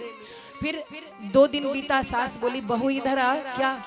बहू अब मुझे लगता है तू घर अच्छे से देख सकती है, ये ले तिजोरी की चाबी आज से तेरी है, तू घर को बहुत अच्छे से अब संभाल सकती है। अब तेरा बात व्यवहार मुझे समझ में आ गया, तू तो बहुत अच्छी है। आज जब सास ने तिजोरी की चाबी दी तो वो बहू फूट फूट करके रोने लगी और वो पुड़िया उठाई जहर वाली और दौड़ के गई माई के। बोली पिताजी इसको आप रख लीजिए। पिता बोले क्यों? नहीं नहीं मैं इसको नहीं रखना चाहती। पिताजी कोई उपाय बताओ मेरी सास न मरे। पिता कहते हैं क्यों? मेरी सास बहुत अच्छी पिताजी, मुझे बहुत मानती है। मैं ही बावली थी जो समझ नहीं पाई, अब मेरी सास मुझे बहुत मानती है और मैं नहीं चाहती कि मेरी सास मरे। पिताजी कोई उपाय बताओ ना, उन्हें कुछ हो जाए उससे पहले कोई उपाय बताओ। पिता हंसने लगे, बोले बेटा तुझे क्या लगता मैंने तुझे जहर दिया था? अरे वो तो पीसी हुई शक्कर थी, मैंने तो तुझे सुधारने के लिए ऐसा किया था। और महाराज यही तो जिंदगी की सार्थकता है। अगर हमारे बच्चे गलत रास्ते पे जा रहे हैं तो उन्हें किसी भी प्रकार से समझाना माता पिता का कर्तव्य है और आज वो कर्तव्य पिता ने निभाया। तो जीवन में अगर बेटी किसी गलत रास्ते पे जा रही है या उसके मन में कोई ऐसी दुर्भावना है तो माता पिता उसको प्रेम से यदि समझाए तो हर चीज संभव है कि सुधर जाए, संभल जाए। लेकिन माता पिता तो उल्टा ही भड़काते। पर जानकी जी की मैया ने इतना सुंदर संस्कार दिया है, इतनी सुंदर बात सिखाई है और सिखा करके अपनी चारों बेटियों को विदा किया है और हाथ जोड़ करके राम जी से कहती हैं कि अब आप संभालिएगा, मेरी जानकी से कोई भूल हो जाए तो क्षमा कर दीजिएगा। अभी बड़ी ही सुकुमार है मेरी जानकी, कभी इसने धरती पर पांव भी नहीं रखे हैं। अगर कोई व्यवहार गलत लगे तो आपका अधिकार है, आप डांटिए बोलिए, पर उसके अपराध को क्षमा कर दीजिएगा, हृदय पर मत लीजिएगा। बहुत प्रकार से समझाया महाराज। और अब चारों भैया अपनी अपनी पत्नी को लेकर के बारात सहित अयोध्या वापस आए। और महाराज देखो अयोध्या का नजारा क्या है, अयोध्या की स्थिति कैसी है। अयोध्या में तो आनंद मनाया जा रहा है। जब अयोध्या वासियों ने सुना कि राम जी ने बड़े बड़े राक्षसों का वध कर दिया है और धनुर्भंग किया है, शिव जी के पिनाक को तोड़ करके वीरता का प्रदर्शन किया, तो सारे अयोध्या वासी तैयारी में जुट गए और पूरी तरह से तैयारी हो रही है। पूरी अयोध्या नगरी को सजाया गया है। आज राम जी, लक्ष्मण जी, भरत जी, शत्रुघ्न जी सभी दुल्हन लेकर के वापस आ रहे अयोध्या। तो जितनी नारियां हैं अवध की मंगल गीत गा रही हैं, कलश सजाए गए हैं, बहुत सुंदर झालरें लगाई गई हैं, हर जगह दीपक जलाए गए हैं और अयोध्या में उत्सव मनाया जा रहा है। सजा दो घर को गुलशन सा, सजा दो घर को गुलशन सा, अवध में राम आए हैं। सजा दो घर को गुलशन सा, अवध में राम आए हैं। सजा दो घर को गुलशन सा, मेरे सरकार आए हैं। सजा दो घर को गुलशन, अवध मेरा आए हैं। मेरे सरकार आए हैं, मेरे सरकार आए हैं, मेरे सरकार आए हैं, मेरे सरकार आए हैं, मेरे सरकार आए हैं।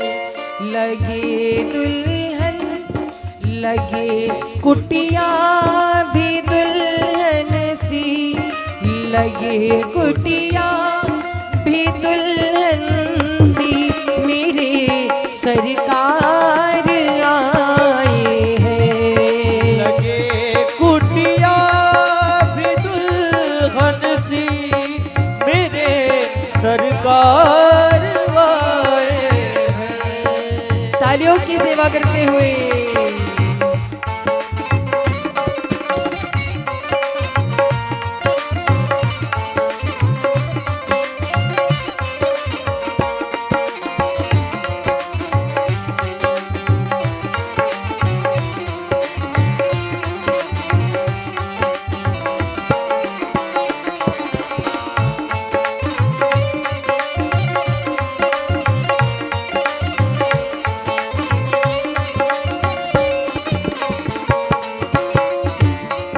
और सभी क्या कहते हैं? पखारो इनके चरणों को बहाकर प्रेम की गंगा।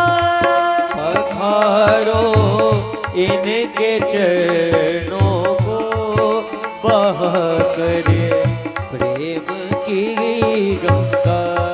बहाकर प्रेम की गंगा, बहाकर प्रेम की गंगा।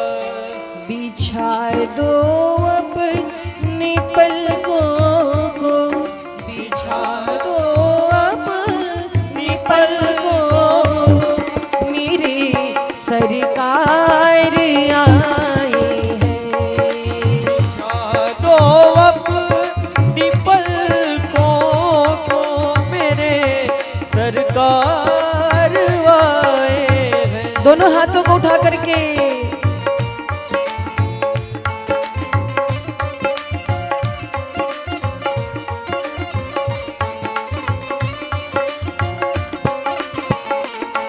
बोलो राघवेंद्र सरकार की जय हो।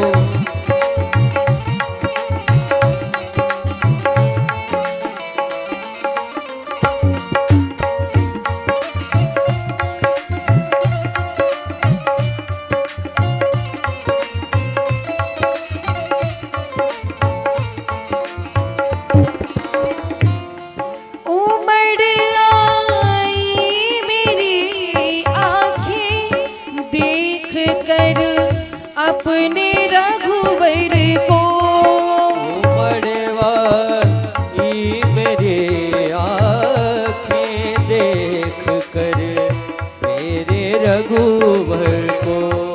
उमड़ आई मेरी आँखें देख कर अपने रघुवर को। उमड़वाई मेरे आँखें देख कर मैं अपने रघुवर को। देख कर अपने रघुवर को, देख कर अपने रघुवर को। हुई रोशन मेरी गलियां, हुई रोशन मेरी गलियां, मेरे सरकार आए हैं। सजा दो घर को गुलशन सा, मेरे सरकार आए हैं।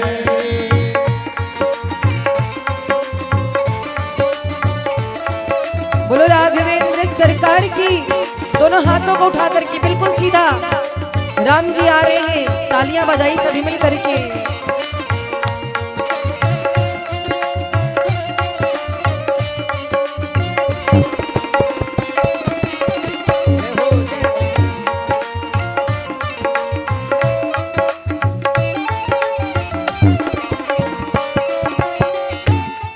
तुम आकर फिर नहीं जाना मेरी सोनी दुनिया से।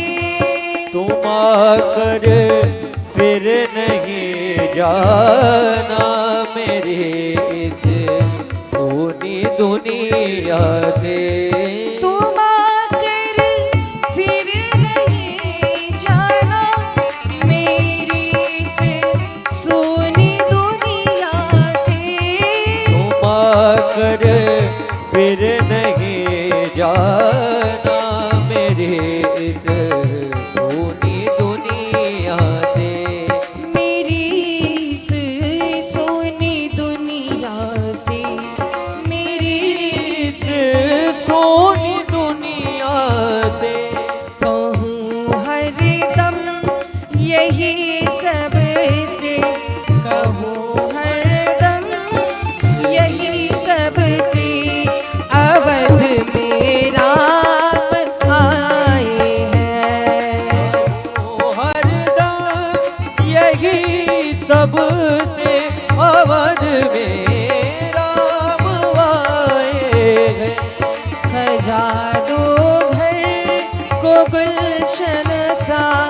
सजा दो गुलशन सा अवध में राम आए हैं। सजा दो घर को गुलशन अवध में राम आए हैं। मेरे सरकार आए हैं। मेरे सरकार आए हैं। मेरे सरकार आए हैं। सजा दो घर को गुलशन सा मेरे सरकार आए हैं। महाराज जब से सुना अवधवासियों ने प्रभु आ रहे, खूब बढ़िया सजाई गई है नगरी को, सभी आनंदित है। मैया तीनों मैया कौशल्या जी, सुमित्रा जी और कैकेयी जी बढ़िया साज श्रृंगार करके आरती की थाल लेकर के खड़ी हैं। और जैसे ही राम जी, लक्ष्मण जी, भरत जी, शत्रुघ्न जी पहुंचे हैं द्वार पर, तीनों मैया आज आरती उतारती हैं और बहुओं को देख करके प्रसन्न हो जाती हैं, बलैया लेती हैं, कहती हैं वाह कितनी सुंदर हमारी बहुएं हैं। और महाराज बलैया लेकर के चारों बहुओं को घर में प्रवेश कराते हैं।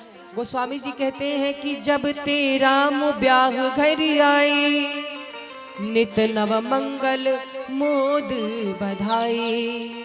जब से राम जी ब्याह करके आए थे अयोध्या में, तब से रोज अयोध्या में उत्सव पे उत्सव होने लगा और जितने भी लोग हैं सब बड़े खुश हो गए। राम जी से सब बहुत प्रेम करते और सब क्या कहते कि देखो अच्छा हुआ वशिष्ठ जी की बात मान करके विश्वामित्र जी को सौंप दिया था दोनों बालकों को। किसने? दशरथ जी ने। आज उसी का परिणाम है कि 2 गए और सच में 4 आए, और अब तो 4 गए और 8 आ गए और सभी यही खुशी मना रहे हैं।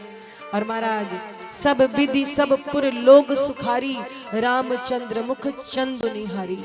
अब सब लोग राम जी को देखकर हर्षित हैं, जानकी जी को देखकर हर्षित हैं और सभी बधाई लेकर के आते हैं बधाई देने के लिए। और महाराज इस समय अयोध्या नगरी की शोभा कैसी है। ये राघव जी का जो गांव है बड़ा सुंदर है, हमारे अवध में गाते हैं। बड़ा निक लागी राघव जी के गौवा, बड़ा निक लागे राघव जी के गौवा, बड़ा निक लागे राघव जी के गौवा, बड़ा निक लागे। अरे त्रिभुवन विदित अवध जेकर नौवा, त्रिभुवन विदित अवध जेकर नौवा, बड़ा निक लागे राघव जी के गौवा, बड़ा निक लागे राघव जी के गौवा, बड़ा निक लागे। बोलो अयोध्या धाम की जय हो।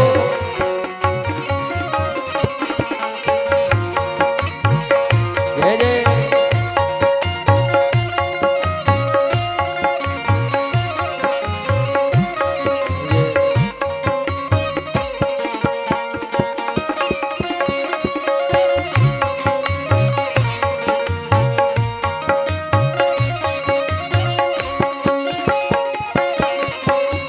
और जहाँ ब्रह्म राम शिशु गलियन में खेले, जहाँ रामचंद्र गलियन में खेले, अंजुरी में भरी भरी धूर सिर मेले, अंजुरी में भरी भरी धूर सिर मेले, जहाँ ब्रह्म राम शिशु गलियन में खेले, अंजुरी में भरी भरी धूर सिर मेले, जहाँ न कबहू चले हो, जहाँ न कबहू चले कली ताप दोवा, बड़ा निक लागे राघव जी के गौवा, बड़ा निक लागे राघव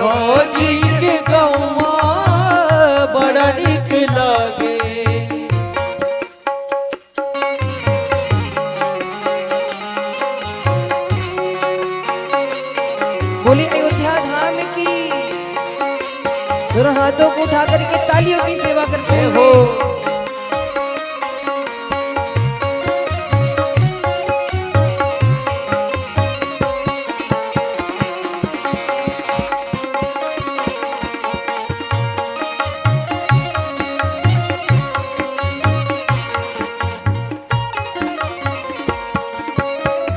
दशरथ पिता जहाँ कौशल्या जी मैया, दशरथ पिता जहाँ कौशल्या जी मैया, भरत लखन रिपुहन भले भैया, भरत लखन रिपुहन बल भैया।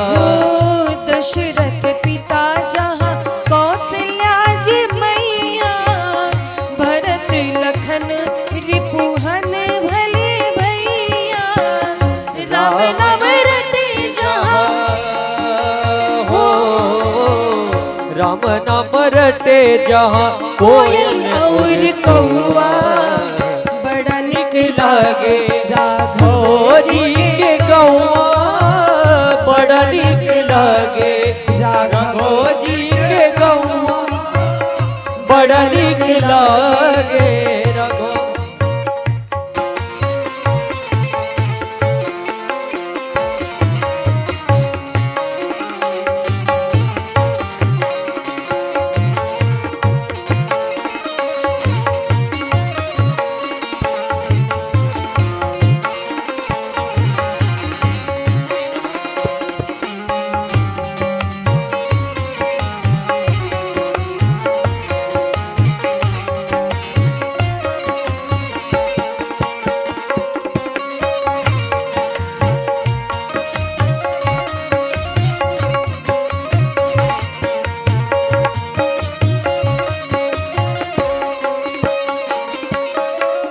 और जब जानकी जी आई है ना विवाह करके अयोध्या नगरी में, तो मुंह दिखाई में उनको कैकेयी मैया ने कनक भवन दिया था। कनक भवन का नाम सुने आप? कभी अयोध्या जी आइए, कनक भवन का दर्शन करिएगा, वहाँ कनक बिहारी सरकार जी है। वो कनक भवन जानकी जी को मुंह दिखाई में मिला था। और किसने दिया था? माता कैकेयी ने। तो इसीलिए महाराज तब से कनक भवन की महारानी जानकी जी कही जाती हैं। इसीलिए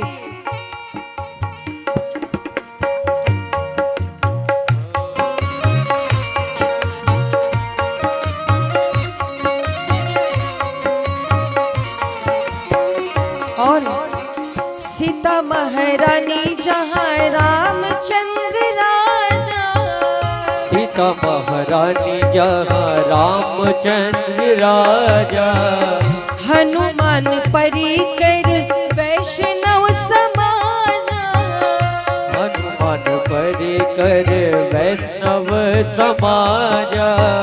सीता महारानी जहाँ रामचंद्र राजा, हनुमान परिकर वैष्णव समाजा, भगतन संतन के हो, भगतन संतन के ठीक ठीक ठौआ, बड़ा निक लागी राघव जी की गौआ, बड़ा निक लागे राघव जी के गौआ, बड़ा निक लागे राघव जी की गौआ, बड़ा निक लागे राघव जी की गौआ, बड़ा निक लागे राघव जी के गौआ, बड़ा निक लागे।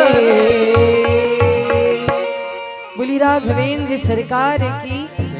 और महाराज जब से विवाह हुआ है आनंद ही आनंद था। आज दशरथ जी मन में सोचते हैं कि चलो बहुत सुंदर कार्य हो गया। एक दिन की बात है, चक्रवर्ती जी सभा में बैठे थे और सभा में जब बैठे तो उनको लगा कि मेरे जो माथे का मुकुट है वो कुछ टेढ़ा हो गया है। तो दर्पण मंगाया, दर्पण आया। दर्पण में जब माथे का मुकुट सीधा करने लगे तो कान के पास बाल दिखाई पड़े। वो कैसे हो गए थे? सफेद। श्रवण समीप भय सित केसा। और जब कान के बाल सफेद देखे तो दशरथ जी समझ गए कि अब ये कान के बाल हमको इशारा कर रहे हैं कि छोड़ो राजपाट, अब भजन करो। चौथा पन तो है ही है, चौथे पन में लाला हुआ। अब तो बालकों का विवाह भी हो गया है और सब तरह से राम जी योग्य हैं। राम जी वीर भी हैं, गंभीर भी हैं, धीर भी हैं, विवाह हो गया है और मेरी पूरी प्रजा राम जी से बहुत प्रेम करती है।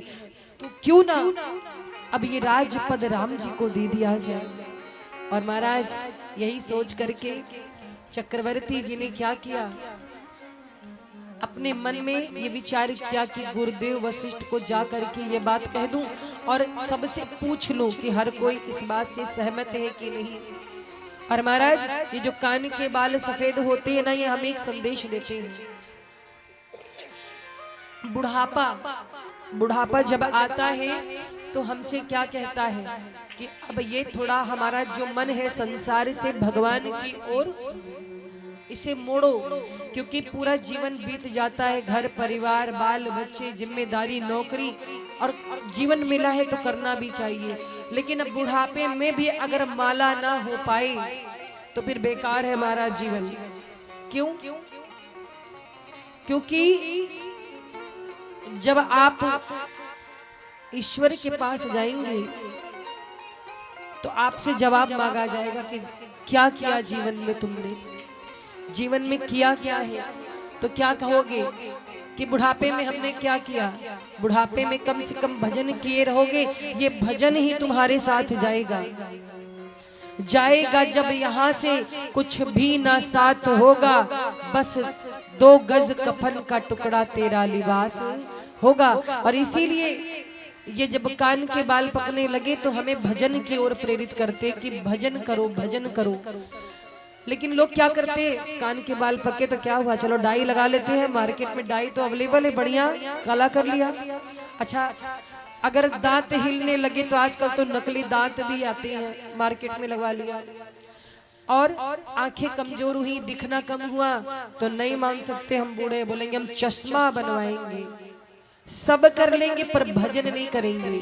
अच्छा, एक बात है, जब घर में झगड़ा होता है, क्लेश होता है, तो अक्सर जो पुरुष होते हैं वो यही धमकी देते, जा रहे अयोध्या जी बाबा बन जाएंगे, जा रहे घर छोड़ के। एक महानुभाव थे, वृद्ध हो गए थे, तो वो भी रंग रोज धमकी देते, जा रहे हैं वहीं पर बाबा बन जाएंगे, आएंगे नहीं। एक दिन उनके मित्र ने कहा, रोज रोज कहते हो, किसी दिन चले भी जाओ, खाली कहबे करोगे कि जैबो करोगे। तो कहे क्या बताए, जाने का विचार बनाते हैं, लेकिन जो हमारा नाती है ना, ये कहता है ना ना ना ना, ये जो नाना नाना कह के रोक लेता है, तो इसीलिए जाने का मन नहीं करता। महाराज, कहना बहुत आसान है और करना मुश्किल। क्रोध में लोग कह देते जा रहे हैं, तिलक माला कंठी धारण करेंगे, अब लौटेंगे नहीं। और थोड़ी देर बाद फिर जब नाती पोते का मुंह देखे तो फिर सारा जो है क्रोध भूल जाता है, फिर सारा वैराग्य समाप्त हो जाता है। पर कथा कहती है कि हमें जीवन में किसी से ठोकर मिले तब हम घर के सुखों का त्याग करें, तब भगवान की शरण में जाएं। उससे पहले अपनी स्वेच्छा से ही हमें इनका त्याग करके भगवान की शरण ग्रहण कर लेनी चाहिए। क्योंकि काल जब बलात् हमसे ये छुड़वाता है तो बड़ा कष्ट होता है। कोई चीज अपनी इच्छा से छोड़ देना अच्छा है, कोई दूसरा छुड़वाएगा तो कष्ट होगा। लेकिन जीव मोह माया में फंसा है, सब जीवन जीने के बाद भी थोड़ा दिन और थोड़ा दिन और थोड़ा दिन और इसे में पूरा समय निकल जाता है महाराज। तो चक्रवर्ती जी ने कान के पास सफेद बाल देखे और जा करके गुरुदेव से कहा, और क्या कहते हैं सबसे कि अगर आप लोगों को मेरी ये बात अच्छी लगे तो आप लोग बताइए, अगर आप लोग को मेरी बात समझ में आए। एक मेरी मन की अभिलाषा है, कौन सी अभिलाषा?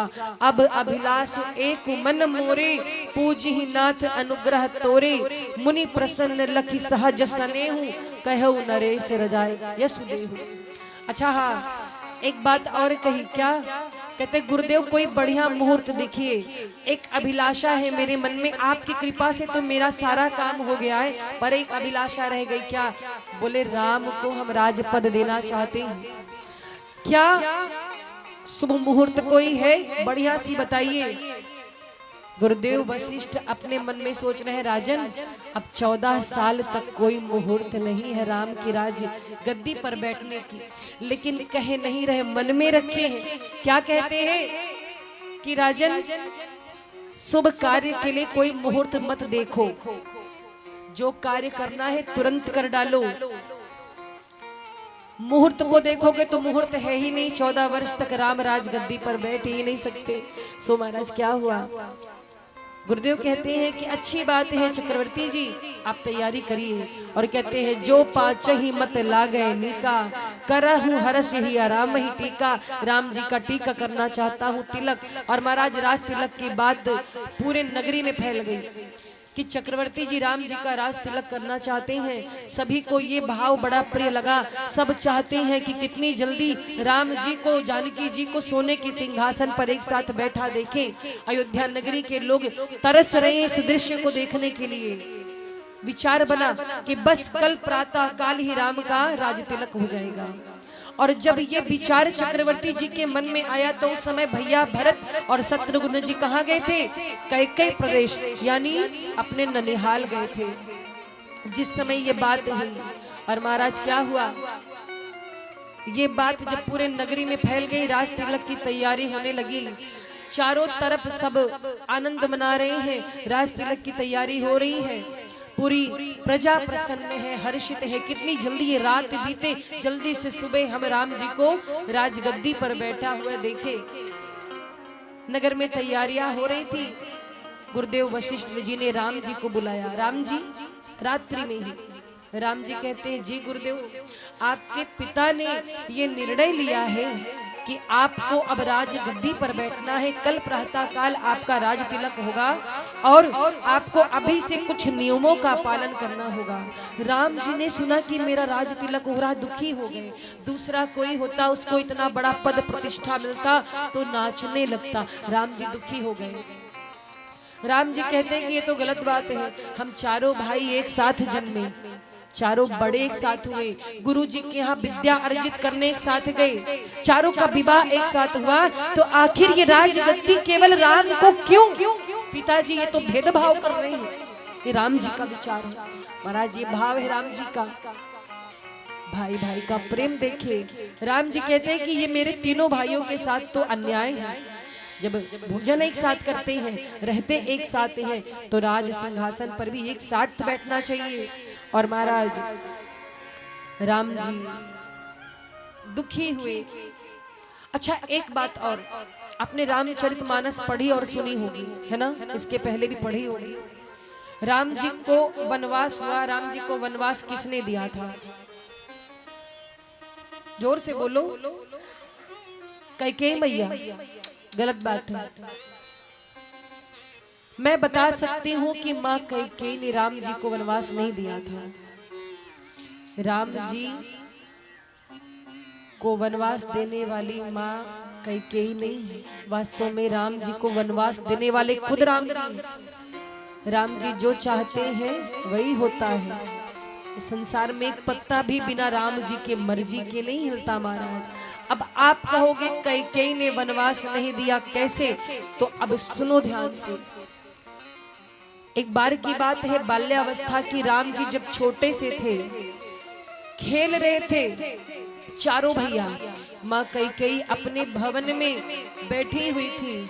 राम जी दौड़ते दौड़ते आए, जोर से नेत्र बंद कर लिए मैया कैकेयी के और कहा, मैया मैया पहचानो। माँ कैकेयी पहचान नहीं पाई। कहीं तो जरूर मेरा लक्ष्मण होगा, ऐसी चंचलता तो मेरा लक्ष्मण करता है। राम जी आगे आए, आंखें खोली मैया की और ताली बजा के हंसने लगे। बोले, मैया तू पहचान नहीं पाई, तू हार गई। क्या कहा? मैया आज तू हार गई। माँ कैकेयी कहती है, राम मैं तो चाहती हूँ कि मैं तुझसे हार जाऊं। राम जी कहते हैं, मैया अब तुम्हें मेरी एक बात माननी पड़ेगी। कई मैया कहती है मेरे प्राण मांग ले राम, भरत से ज्यादा तू मुझे प्रिय है, एक बार बोल तो क्या चाहिए मेरे लाल। और आपको पता है राम जी बचपन में भोजन कई मैया के ही भवन में करते थे। कहीं से आते तो माँ कई से पहले मिलते, कौशल्या मैया से बाद में मिलते। तो माँ कई कहती है कि मेरे लाल मांग ले तुझे क्या चाहिए। राम जी कहते हैं माँ कुछ दिन बीतेगा, हम बड़े होंगे और पिताजी मुझे राजपाठ में उलझाएंगे, मेरा राज तिलक करेंगे। कई मैया कहती ये तो बहुत अच्छी बात है मेरे लाल, अरे तू राज सिंहासन पर बैठे और ये कई अपने हाथ से तेरा स्वागत करे, तेरी आरती उतारे, इससे बड़ा कई के लिए सौभाग्य क्या होगा। राम जी कहते मैया पूरी बात तो सुनो, मेरी बात अभी खत्म नहीं हुई, बोल क्या कहना चाहता है राम। मैया हमारा जो अवतार धरती पे हुआ है भार उतारने के लिए हुआ है पृथ्वी का, अभी हमें वन में बहुत सा काम करना है और कहीं राजपाट में उलझ गए तो फिर जो करने के लिए आए वो कर नहीं पाएंगे। तू कहना क्या चाहता है राम। मैया जब पिताजी मुझे राज तिलक मेरा करेंगे, मुझे राजपद देंगे, तो आपको कैसे भी वो राजपद पर बैठने से मुझे रोकना है। क्यों राम। माँ तू मान मेरी बात, तेरे राम को वन जाना है, मेरे लिए तू वनवास मांग लेना। माँ कई का हृदय कांप गया, आंखों से झरझर आंसू बहने लगे। कहे राम ये तू सोच समझ के बोल रहा है। राम जी कहते हैं मैया मैंने खूब सोच लिया है, आपके पास वरदान है, आपकी बात पिताजी नहीं टाल सकते हैं, वो आपके वचनों के आगे विवश हो जाएंगे। वैसे तो पिताजी मुझे कभी वन नहीं भेजेंगे, और माँ अगर तेरा राम वन नहीं जाएगा तो तेरा राम कभी बन नहीं पाएगा, इसलिए राम को बनाना चाहती है तो वन भेज दे माँ, यही मांगता हूँ मैं तुमसे। कई मैया रोने लगी, गला भर आया, कहती राम तूने जो मुझसे मांगा है ना, मैंने कभी कल्पना भी नहीं की थी कि तू इतनी बड़ी बात मुझे कह देगा। और सच तो ये है कि तेरे इस निर्णय से क्या परिणाम होगा मालूम है, मेरा भरत मुझे देखेगा नहीं, मेरा लाल भरत भी मुझे माँ कहने से शर्माएगा, ये पूरा समाज मुझे कलंकित कर देगा, लोग सौतेली माँ कह के सदैव कई को बदनाम करेंगे। और मैया और राम इतना ही नहीं, मैं विधवा हो जाऊंगी, तेरी इस बात से बहुत अनर्थ हो जाएगा।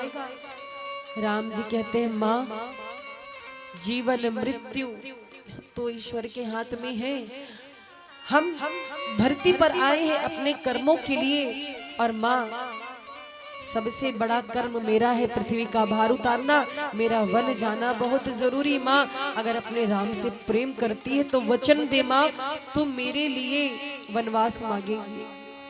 कई मैया हृदय से राम जी को लगा के रोने लगी, मुख से वचन नहीं निकलते, और महाराज राम जी को वचन दिया था इसलिए माँ कई ने वनवास मांगा। वास्तव में कई मैया से बड़ा त्याग पूरे मानस में किसी ने नहीं किया होगा। क्यों? कोई धन का त्याग करता है, कोई राजपद का त्याग करता है, कोई प्राणों का त्याग करता है। एक बार बिना भोजन किए रह सकते हो कुछ दिन भी पैसे कौड़ी के भी रह सकते हो, लेकिन एक बात याद रखना, बिना स्वाभिमान के एक क्षण जीवित नहीं रह सकते। किसी ने धन का त्याग किया, किसी ने प्राणों का, किसी ने राजपद का, और किसी ने घर के सुखों का, पर पूरी रामचरितमानस में सबसे बड़ा त्याग माँ कई ने किया। सबसे बड़ा त्याग कौन सा? अपने स्वाभिमान का त्याग, अपने आत्मसम्मान का त्याग। अगर कोई जीवन में कोई भी कार्य करता है तो उसके बदले प्रशंसा चाहता है कि दुनिया में मेरा नाम हो, कोई नहीं चाहता कि मैं बदनाम हो जाऊं। कोई चाहता है? कोई चाहता है? हर कोई चाहता है कि दुनिया में मेरी प्रतिष्ठा हो, लोग मेरा नाम ले, आदर से प्रेम और सम्मान का भूखा तो हर कोई होता है महाराज, पर कैकेयी मैया कहती हैं कि राम, यदि मेरे इस कार्य से समाज का कल्याण होता है, अगर कैकेयी के कलंकित होने से समाज का, देश का, संसार का भला होता है, तो राम वचन देती है ये कैकेयी तुझे कि सहर्ष स्वीकार करती हूँ इस कलंक को, मैं इस कलंक को और वैधव्य को स्वीकार करने को तैयार हूँ। राम, मैं समाज के लिए, संसार के कल्याण के लिए, स्वयं के स्वाभिमान को समाप्त करने के लिए तैयार हूं। तो महाराज अब आप समझ गए होंगे जीवन में स्वाभिमान का त्याग करना, आत्मसम्मान का त्याग करना बहुत बड़ा त्याग होता है, जो माँ कैकेयी ने किया। तो माँ कैकेयी का कोई दोष नहीं है, हम आप बिना जाने माँ कैकेयी को भला बुरा कहते हैं, लेकिन भला बुरा कहने का अधिकार हमें किसी को नहीं है, क्योंकि महाराज कौन भला है इस दुनिया में और कौन बुरा है ये भगवान जानते हैं। जो भी भला बुरा है, जो भी भला बुरा है, मेरे राम जानते हैं। जो भी भला बुरा राम जानते हैं। और बंदे के दिल में क्या है, बंदे के दिल में क्या है, मेरे राम जानते हैं। बंदे के दिल में क्या है, राम जानते हैं। जो भी भला बुरा है, सब राम जानते हैं। जो भी भला बुरा है, मेरे राम जानते। और कौन कहां से आता है, कहां को जाता है, ये कोई जाने चाहे नहीं, पर राम जी को सब पता है।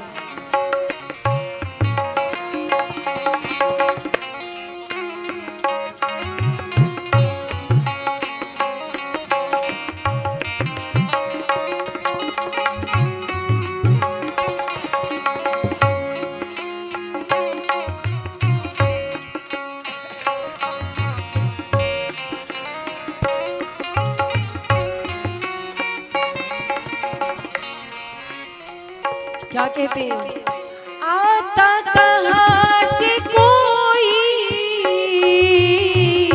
जाता कहाँ है कोई, आता कहाँ से कोई, जाता कहाँ से कोई, आता कहाँ से कोई, जाता कहाँ है कोई, आता कहाँ से कोई, जाता कहाँ है कोई।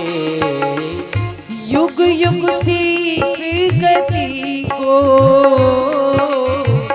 युग युग से इस गति को, मेरे राम जानते हैं। युग युग से इस गति को, मेरे राम जानते हैं।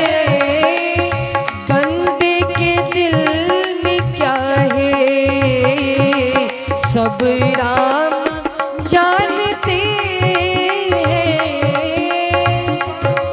के दिल में क्या है, मेरे राम जानते।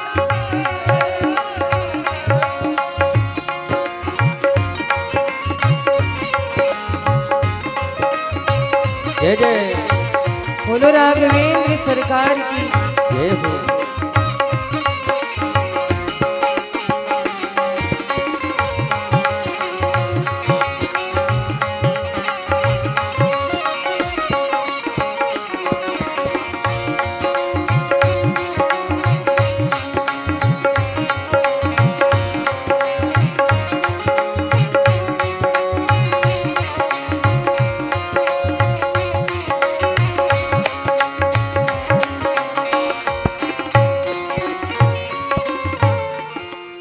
और किस्मत के नाम को तो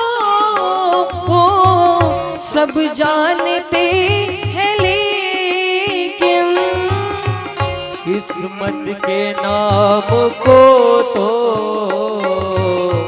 सब जानते हैं, लेकिन किस्मत के नाम को तो सब जानते हैं, लेकिन किस्मत के नाम को तो सब जानते हैं, लेकिन किस्मत में क्या लिखा है, किस्मत में क्या लिखा है, बस मेरे राम जानते हैं। किस्मत में क्या लिखा है, मेरे राम जानते हैं। बंदे के दिल में क्या है, मेरे राम जानते हैं।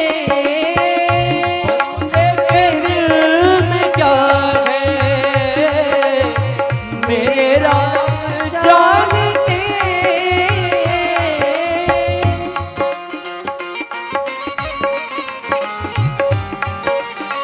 जय जय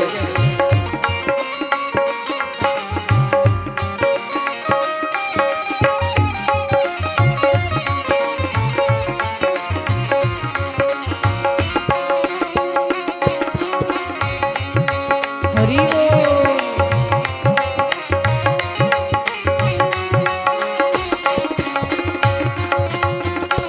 जय हो।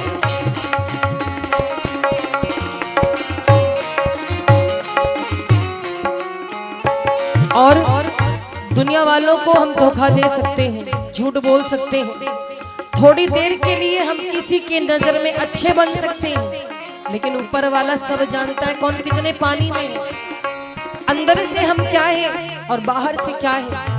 क्यों? क्योंकि दो तरह के कैमरे होते हैं। दो तरह के कैमरे सुने आपने? एक तो ये फोटोग्राफी वाला कैमरा जिसमें आप फोटो खिंचवाते, बहुत सुंदर दिखता है ना, उसमें दृश्य कितना सुंदर लगता है। लेकिन एक कैमरा एक्सरे वाला भी होता है जो अंदर की चीज दिखाता है ना। तो एक कैमरा होता है जो बाह्य स्वरूप को दिखाता है और एक कैमरा होता है जो अंदर की चीजों को दिखा देता है। एक एक हड्डी दिख जाती महाराज एक्सरे में, उसको नहीं छुपा सकते आप। ऐसे ईश्वर के पास दोनों कैमरे हैं। आप बाहर से क्या हो वो जानता है, अंदर से क्या हो वो भी जानता है। इसीलिए अपनी अच्छाई बुराई को हम कितना भी छुपा ले, वो छुपने वाला नहीं है।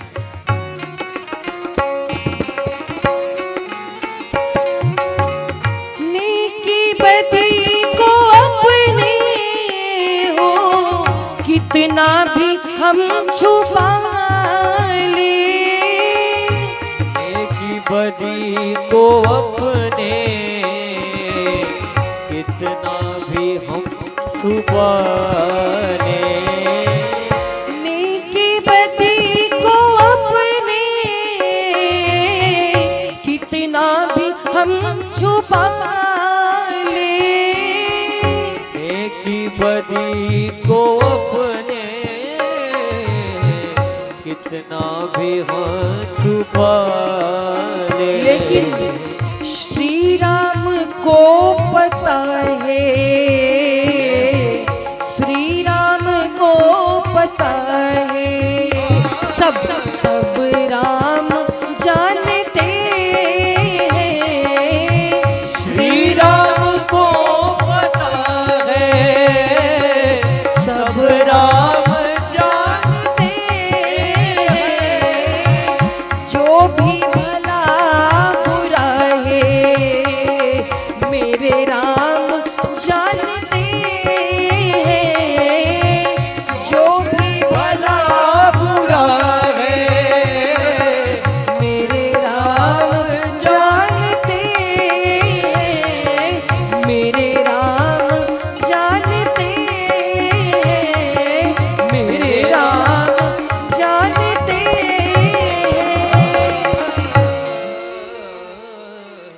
राघवेंद्र सरकार की। तो महाराज अच्छा क्या है, बुरा क्या है, सही क्या है, गलत क्या है, भगवान सब जानते हैं।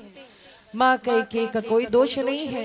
हम आप बिना जाने समझे माँ कैकेयी को भला बुरा कहते हैं, हमारा आपका कोई अधिकार नहीं बनता है। महाराज पूरा नगर सजाया जा रहा था, पूरी नगरी में चर्चा हो रही थी, कल राम जी का राज तिलक होगा। नगरी सजाई जा रही थी, सामने से मंथरा आ रही थी। मंथरा कौन है? कैकेयी जी की प्रियदासी है, बड़ी शुभ चिंतक है। मंथरा देखती है पूरे नगर में, पता किया अरे ये नगर इतना सजाया क्यों जा रहा है, क्या हुआ? किसी ने कहा अरे तुझे पता नहीं है, राम जी का राज तिलक होने वाला है। अब महाराज जो राज तिलक का नाम सुना तो मंथरा का तो मुंह फूल आया।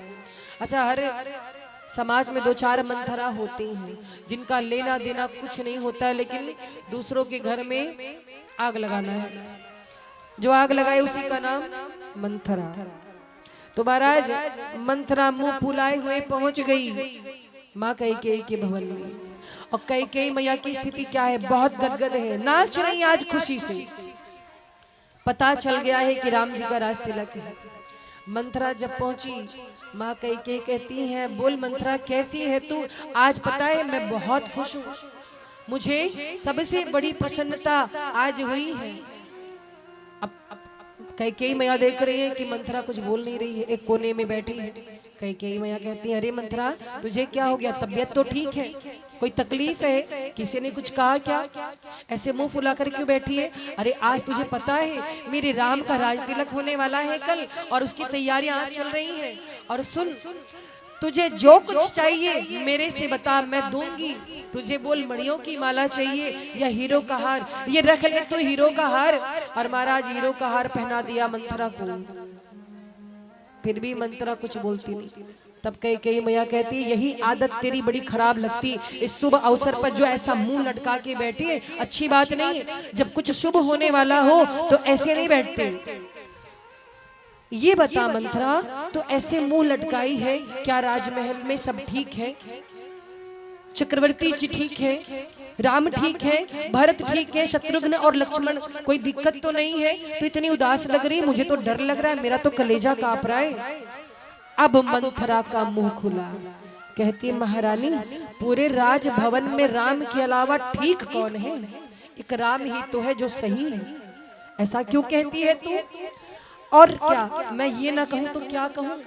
आपको क्या पता है, अब तो राम की चांदी ही चांदी है, हर तरफ से उसी को सुख है, पांचों उंगलियां घी में है। कैकेयी मैया कहती, मंथरा तेरी ये अटपटी बातें मुझे समझ में नहीं आ रही, तू कहना क्या चाहती है? हाँ, थोड़ा स्पष्ट बोल, तू राम के लिए ऐसा क्यों सोचती है? कैकेयी मैया से मंथरा कहती है, रानी बड़ी भोली हो तुम, मुझे तो तुम्हारे भोलेपन पर दया आ रही। अब देखो महाराज आग लगा रही, कहती है कि महारानी बड़ी भोली हो, आपका बेटा इस समय ननिहाल गया है, क्या यही समय था राजन को निर्णय लेने का? भरत को आ जाने दिए होते।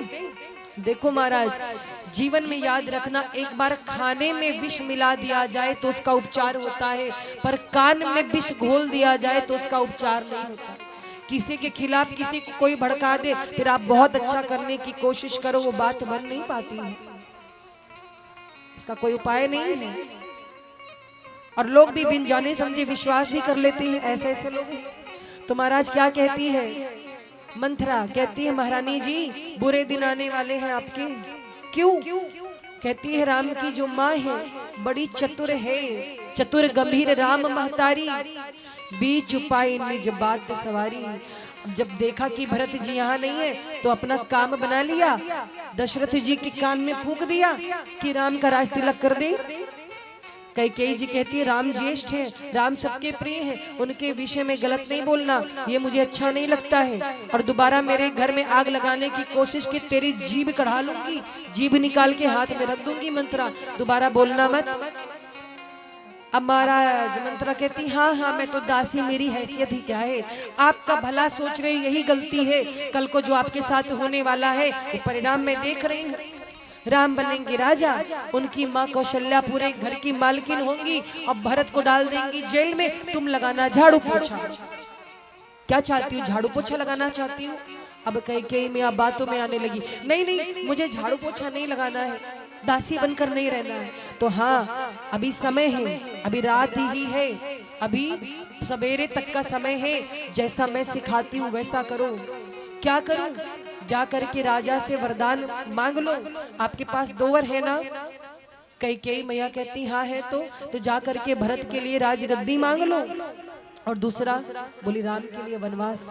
और हाँ महारानी जी, जब तक राजा कसम ना खा ले तब तक तुम उनको वरदान के बारे में बताना मत। पहले शपथ खिला लेना कि आप मुझे 2 वरदान देंगे, कितना भी पूछे बताना मत, नहीं तो सारी योजना बेकार हो जाएगी। जब पूरा कसम खा लेंगे तब जा करके आप उनको अपने वरदान के बारे में बताना। और महाराज मंथरा ने ऐसी बुद्धि बिगाड़ी है, मैया कई जा करके सारे आभूषण निकाल देती, केश खोलकर कोप भवन में पहुंच गई।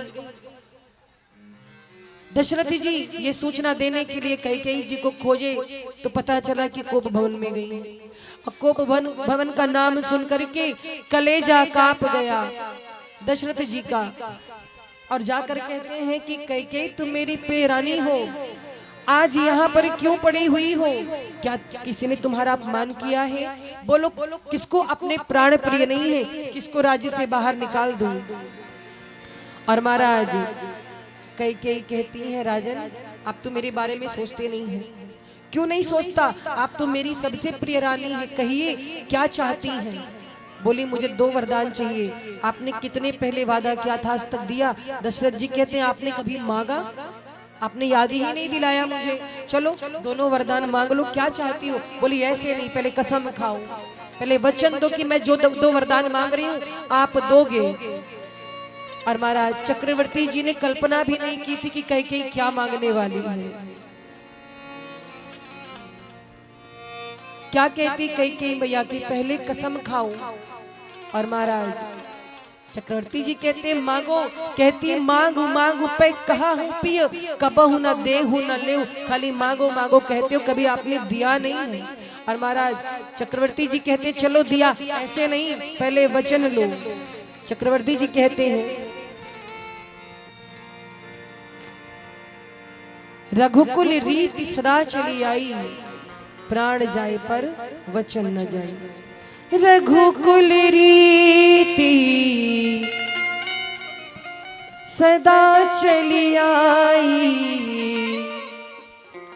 रघुकुल रीति सदा चली आई, प्राण जाऊं बरु वचन न जाए, प्राण जाऊं पर वचन न जाई। रघुकुल रीति सदा चली आई, रघुकुल रीति सदा चली आई, प्राण जाऊं पर वचन न जाई, प्राण जाऊं पर वचन न जाई। कहते हैं कि आप संकल्प लो। दशरथ जी कहते हैं क्यों तुम्हें रघुकुल की रीत नहीं पता है? कैकेयी तुम तो जानती हो रघुवंशी है, एक बार प्राण जा सकते पर वचन गलत नहीं हो सकता, मांगो। तो कैकेयी मैया कहती है सुनिए मेरा पहला वरदान, सुनहु प्राण प्रिय भावत जी का, सुनहु प्राण प्रिय भावत जी का, देहु एक भर भर सही टीका, देहु एक भर भर सही टीका, देहु एक भर भर सही टीका, देहु एक भर भर सही टीका। पहला क्या वरदान मांगा कि भरत जी का राज तिलक कर दीजिए। चक्रवर्ती जी हंसने लगे, बोले इतनी सी बात के लिए कोप भवन में चली आई? अरे ये तो तुम प्रेम से कह देती, कहीं मैं कर देता, अब इसके लिए ये करने की क्या जरूरत थी। भरत भी तो मेरा बेटा है, राम के समान प्रिय है। मैं वचन देता हूँ कल राम का राज तिलक हो जाने दो, परसों ही भरत को ननिहाल से बुला के उसका राज तिलक कर दूंगा। कैकेयी जी कहती है नाना सरकार अभी दूसरा वचन आपने सुना ही नहीं। कौन सा? कहती है कि दूसरा वरदान मैं हाथ जोड़ करके मांग रही हूँ और उसे पूर्ण जरूर कीजिएगा। आप रघुवंशी हैं और ध्यान से कलेजे पे हाथ को रख के सुनिएगा। और क्या कहती है? तापस बेस विशेष उदासी, तापस बेस विशेष उदासी, 14 बरिस राम बनवासी, 14 बरिस राम बनवासी, 14 बरिस राम बनवासी, 14 बरिस राम बनवासी। पहला वरदान मांगा, सुनहु प्राण प्रिय भावत जी का, देहु एक बर भरत ही टीका। अभी तक तो राजा दशरथ हंस रहे थे, मुस्कुरा रहे थे चक्रवर्ती। जैसे दूसरा वरदान सुना, तापस बेस विशेष उदासी, 14 बरिस राम बनवासी। इसको सुना ना, चौंक गई, कांपने लगा हाथ पैर। जैसे कभी कभी कोई बहुत बड़ा दुखों का पहाड़ टूट जाता है, इंसान की मति गति काम नहीं करती। आज चक्रवर्ती जी के हाथ पांव कांपने लगे, जैसे किसी ताड़ के पेड़ पर कोई बिजली का खंभा गिरा दे और उसे करंट लगे। आज वैसा ही चक्रवर्ती जी के साथ में हुआ। थोड़ी देर तो सोच नहीं पाए, उन्हें लगा कि कहीं कैकेयी विनोद तो नहीं कर रही, मजाक तो नहीं कर रही है। सहम गए, लेकिन डरते डरते पूछते हैं कैकेयी तू विनोद कर रही है ना? कह दे कि ये झूठ है, तू मजाक कर रही है।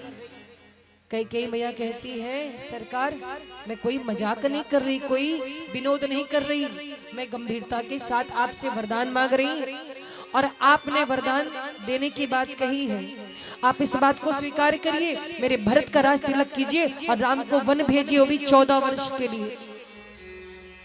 चक्रवर्ती जी कहते हैं कैकेयी तुमने भरत के लिए राजगद्दी मांगी, उससे मुझे कोई आपत्ति नहीं है, पर राम ने तुम्हारा क्या बिगाड़ा है? राम से इतना बैर क्यों? अरे मुझे तो लगता था कौशल्या ने केवल जन्म दिया है, राम की माँ तो कैकेयी है, पर आज पता चल रहा है कैकेयी तुमने दिखा दिया अपना सौतेलापन।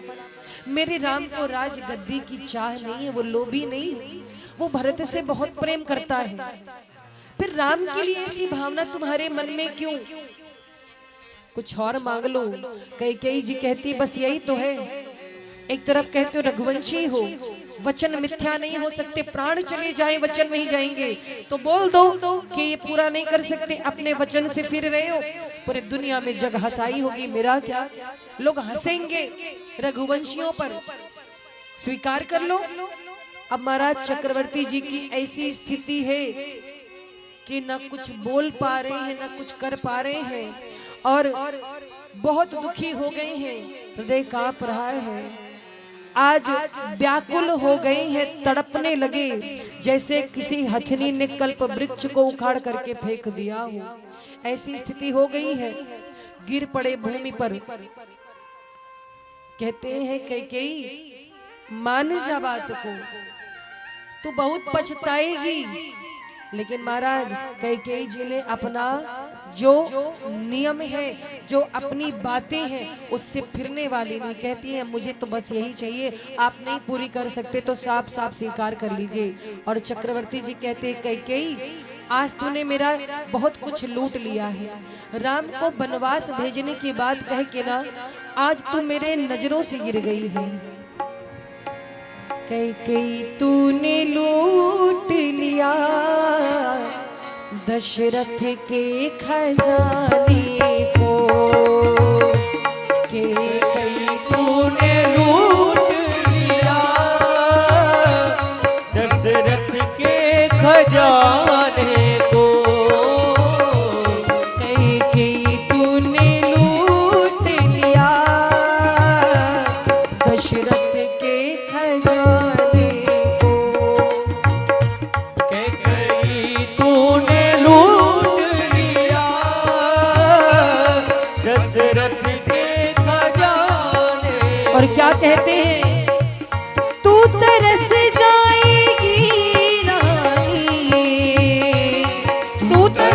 जाएगी रानी, तू तरस जाएगी रानी, मांग अपनी सजाने को।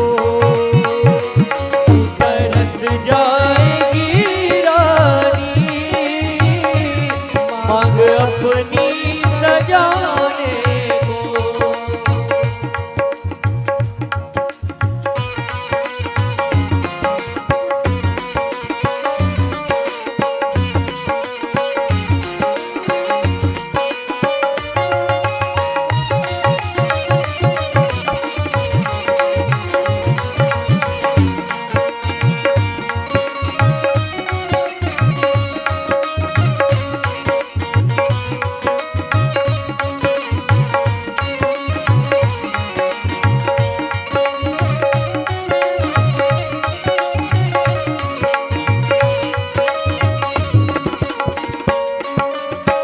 और क्या कहते हैं, मांग तरसेगा बिंदिया को, बाल तरसेगा गजरे को, तरसेगा बिंदिया को, बाल तरसेगा गजरे को, हाथ तरसेंगे कंगन को, तरसेगी गजरे को, हाथ तरसेंगे कंगन को, आँख तरसेगी गजरे को। तू तरस जाएगी रानी, तू तरस जाएगी रानी, तू तरस जाएगी रानी, सबसे मिलने मिलाने को। तू तरस जाएगी रानी, सबसे मिलने मिलाने को। कई तूने लूट लिया दशरथ के खजाने को।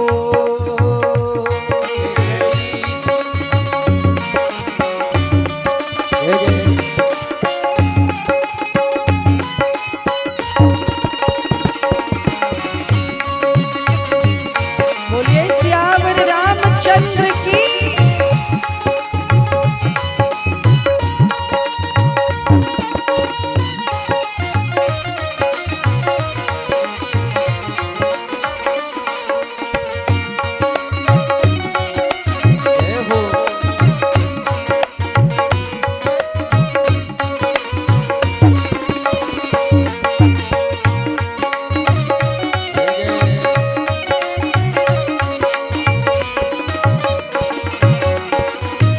और राजा दशरथ कहते वारे कई अपना मन तू नहीं मार पाई, तेरे लिए धन बहुत कुछ है, धन चाहिए ठीक है तू ले ले धन, लेकिन याद रखना फिर ये चक्रवर्ती जिसको कहती है ना दशरथ जीवित नहीं रहेगा, ये धन वैभव अकेले लेकर पड़ी रहना। मेरे राम को तू वन भेजने की बात करती है, सुन कई मार पाई न तू मन को, तूने जाना है बस धन को। मार पाई न तू मन को, तूने जाना है बस धन को, राम को भेजती वन को, मेरे प्यारे जीवन धन को, राम को भेजती वन को, मेरे प्यारे जीवन धन को। तूने रास्ता चुना रानी, तूने रास्ता चुना रानी, तूने रास्ता चुना रानी, सीधा नरक में जाने को। तूने रास्ता चुना रानी, न नरक में जाने को। कैकेयी तूने लूट लिया दशरथ के खजाने को। कैकेयी तूने लूट लिया दशरथ के खजाने को। कैकेयी तूने लूट लिया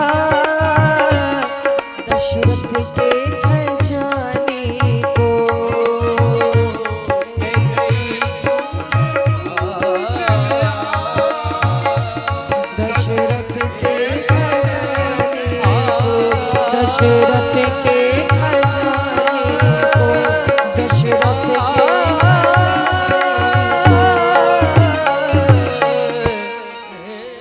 के कई तूने लूट लिया दशरथ के खजाने को। चक्रवर्ती जी भूमि पर गिर पड़े। पूरी रात यही बात होती रही। प्रातः काल सुमंत जी आए सूचना देने के लिए चक्रवर्ती जी के पास, और जैसे ही सुमंत्र जी आए देखा कि प्रातः काल होने का समय आ गया।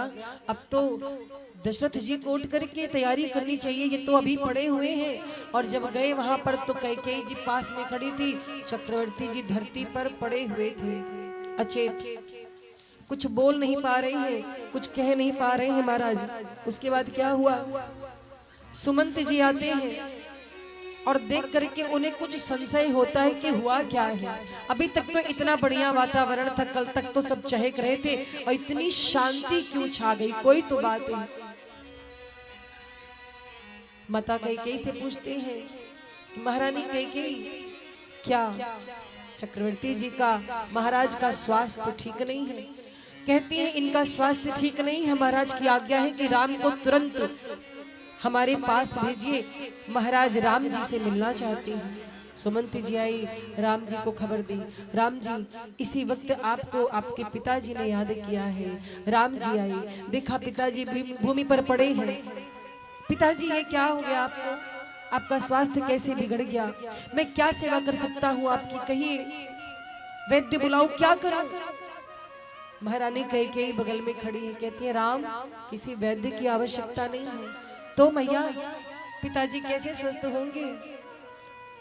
राम आपके पिताजी के ऊपर धर्म संकट आ गया है, इन्होंने मुझे 2 वरदान दिया है, और अब ये समझ नहीं पा रहे जीवन में इन्हें क्या करना चाहिए, ये फैसला ले नहीं पा रहे।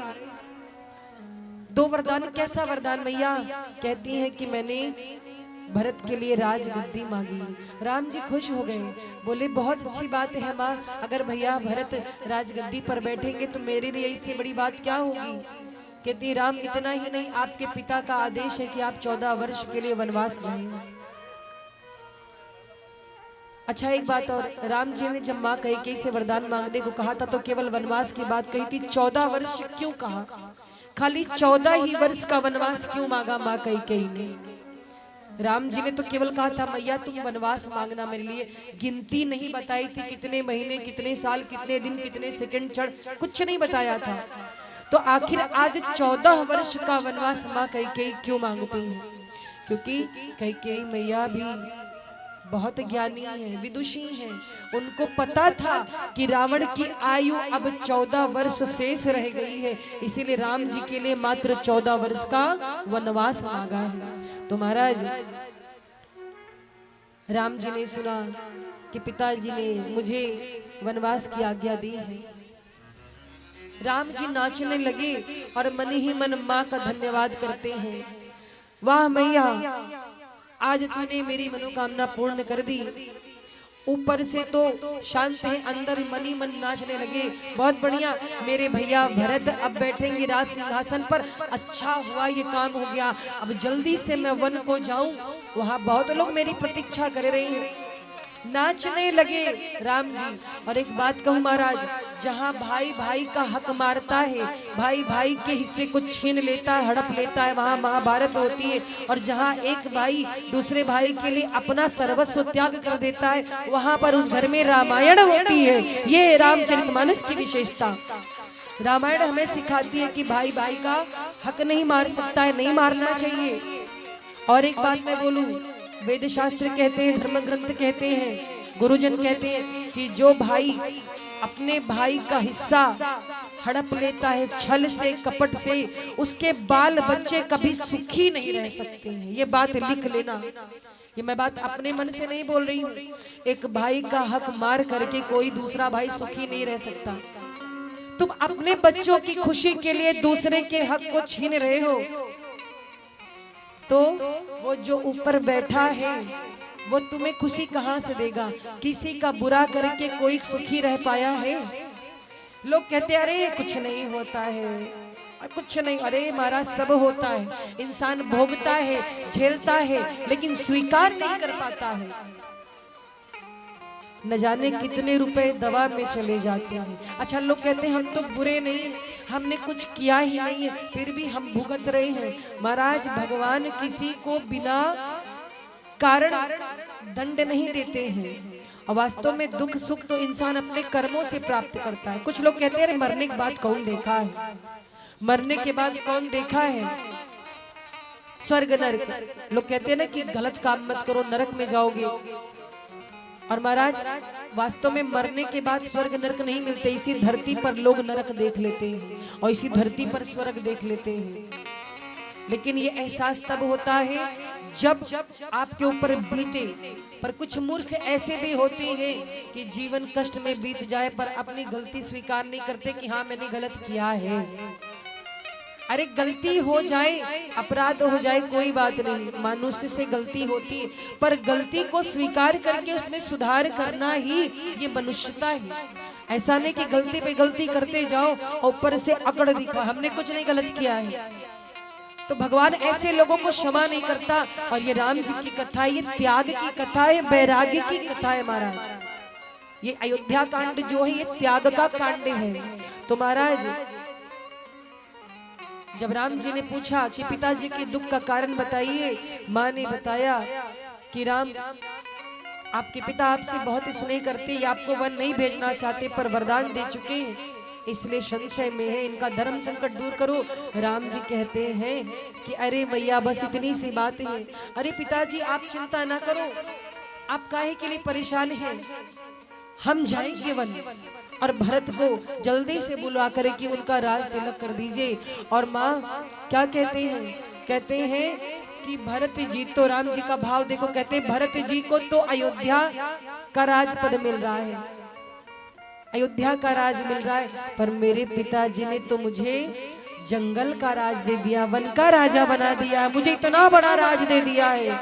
अयोध्या तो सीमित है पर वन तो बहुत बड़ा है और इतने बड़े वन का राज मेरे पिता ने मुझको दे दिया।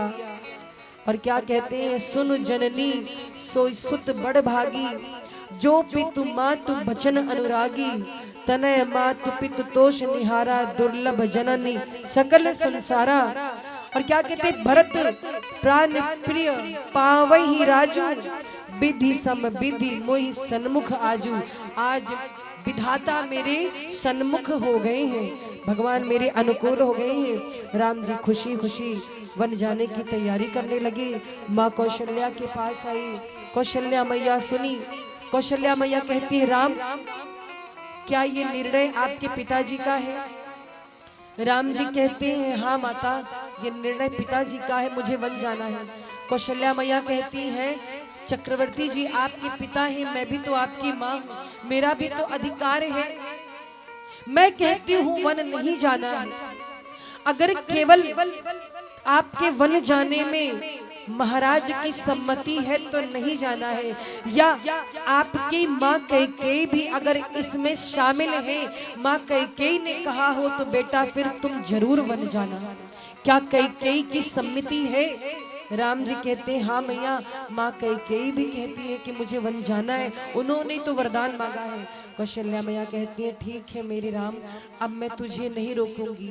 यदि केवल चक्रवर्ती जी कहे होते, महाराज दशरथ जी कहे होते कि तुम्हें वन जाना है, तो शायद मैं तुझे वन जाने से मना करती, पर जब तेरी माँ कैकेयी कहती है तो जा बेटा, तू वन जा, पिता के वचन का पालन कर। और महाराज ये भाव है माँ कौशल्या का। दूसरी कोई माँ हो तो कह दे कि कौन होते हो तुम, कौन हो तुम मेरे बच्चे को वन भेजने वाली, झगड़ा कर ले। लेकिन कौशल्या मैया कुछ नहीं कहती। और महाराज धर्म धुरी ने धर्म गति जानी, कहो मातु सन अति मृदुबानी, कि मैया आज तो मुझे वन का राजा पिताजी ने बना दिया है। और महाराज हुआ क्या, जब राम जी के वन जाने की खबर फैली तो जानकी जी दौड़ते हुए चली आई। अब जानकी जी ने जब सुना कि राम जी वन जा रहे पिता के वचन को मान करके, तो जानकी मैया दौड़ करके चली आई, चरणों को पकड़ लिया। जानकी मैया आई और कहती स्वामी मुझे कहाँ छोड़ करके जा रहे हैं। राम जी कहते हैं जानकी जी आप यहीं रहिए, वनवास हमें हुआ है आपको नहीं। जानकी मैया कहती नहीं स्वामी, मेरी माँ ने मुझसे कहा था कि आप अपने पति के छाए बन करके रहना, जैसे पति का छाया होता है प्रतिबिंब, वही बन करके रहना, पति के चरणों की सेवा करना। और मैं अब नहीं रुकूंगी, मुझे भी आपके साथ चलना है स्वामी। यदि आप मुझे अपने साथ लेकर नहीं जाएंगे तो मैं अपने प्राणों को त्याग दूंगी। अब महाराज कौशल्या मैया ने बहुत समझाया कि जानकी वन का जीवन इतना आसान नहीं होता। जानकी मैया नहीं मानती है। तब माँ कौशल्या ने जानकी जी को बहुत समझाया। क्या कहा कि हे जानकी जी, जो हठ करहूं प्रेम बस बामा, तो तुम दुख पाओ परिणामा। बहुत दुख मिलेंगे वन में, मेरी बात मान जाओ। लेकिन जानकी जी कहती मैया आप मेरे हृदय की बात समझ सकती हैं, मुझे जाने दीजिए, मैं राम जी के चरणों से एक क्षण भी अलग नहीं रह सकती। जब बहुत समझाया, और जानकी मैया क्या कहती हैं,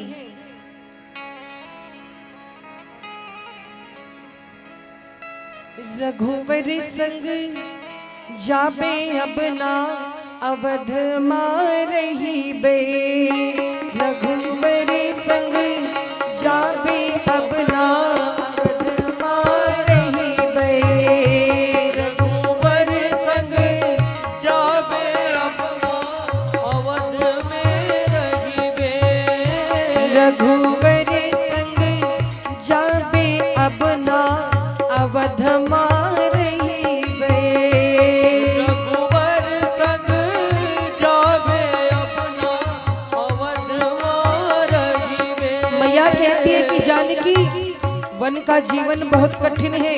जानकी जी कहती है सब स्वीकार है। क्यों, क्या कहती है,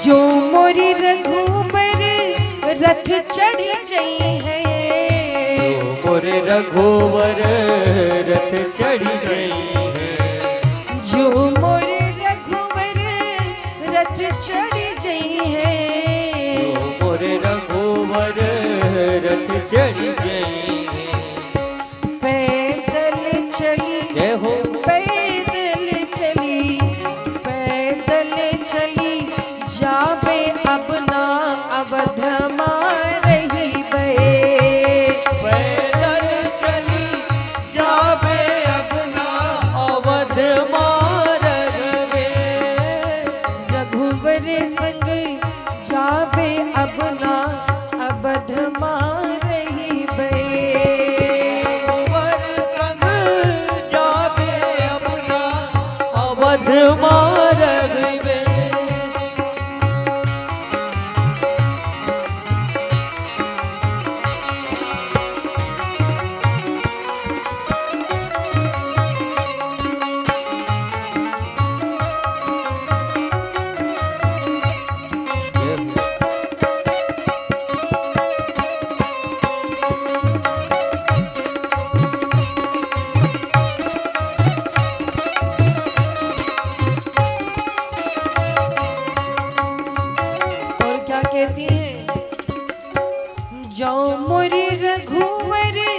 कंद मूल खई है। मोरे रघुवर कंद मूल खई है। जो मोरे रघुवर कंद मूल खई है। जो मोरे रघुवर कंद मूल खई है। भूखन रही भूखन रही भूखन रही जाबे अपना अवध मारही गए।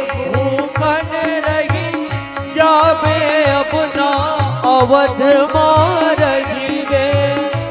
रघुबर संग जाबे अपना अवध मारही गए। रघुवर संग जाबे अपना अवध मारही गे।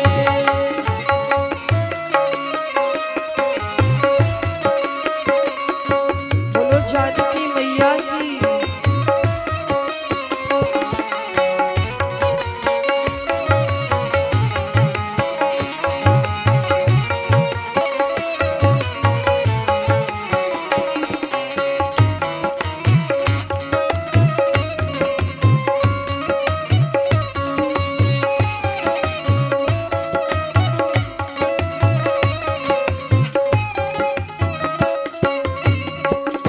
कहती है अगर हमारे राघव जी कुश की चटाई पर सोएंगे तो हम जमीन पर ही सो जाएंगे, हमें नहीं चाहिए मखमल का बिस्तर। क्या कहती है? जो मोरी रघुबरी कुश पास सोई है। जो मोरे रघुवर कुसुमा सोई है। जो मोरे रघुबर कुश पास सोई है। जो मोरे रघुवर कुसुमा सोई है। भूइये सोई भूइये सोई भूइये सोई जाबे अपना अवध मारही गए। भूइये सोई जाबे अपना अवध मारही में। रघुवर संग जाबे अपना अवध मारही गए। रघुवर संग जाबे अपना अवध मारही में। अवध मारही गए। अवध मारही में। अवध मारही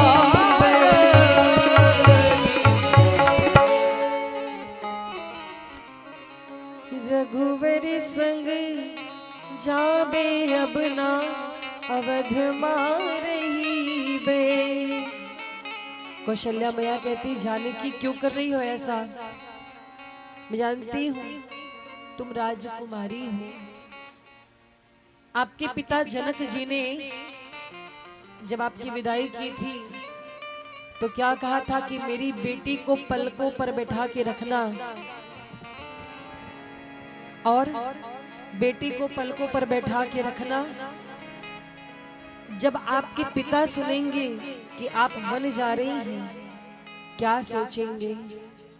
जानकी मत जाओ, वनवास तुम्हें नहीं हुआ है, बहुत कोमल हो, वन में बहुत हिंसक पशु रहते हैं। जानकी जी कहती हैं मैया आप बस आशीर्वाद दो, हर दुख सह लूंगी पर रघुनाथ जी के चरणों से अलग नहीं रह सकती।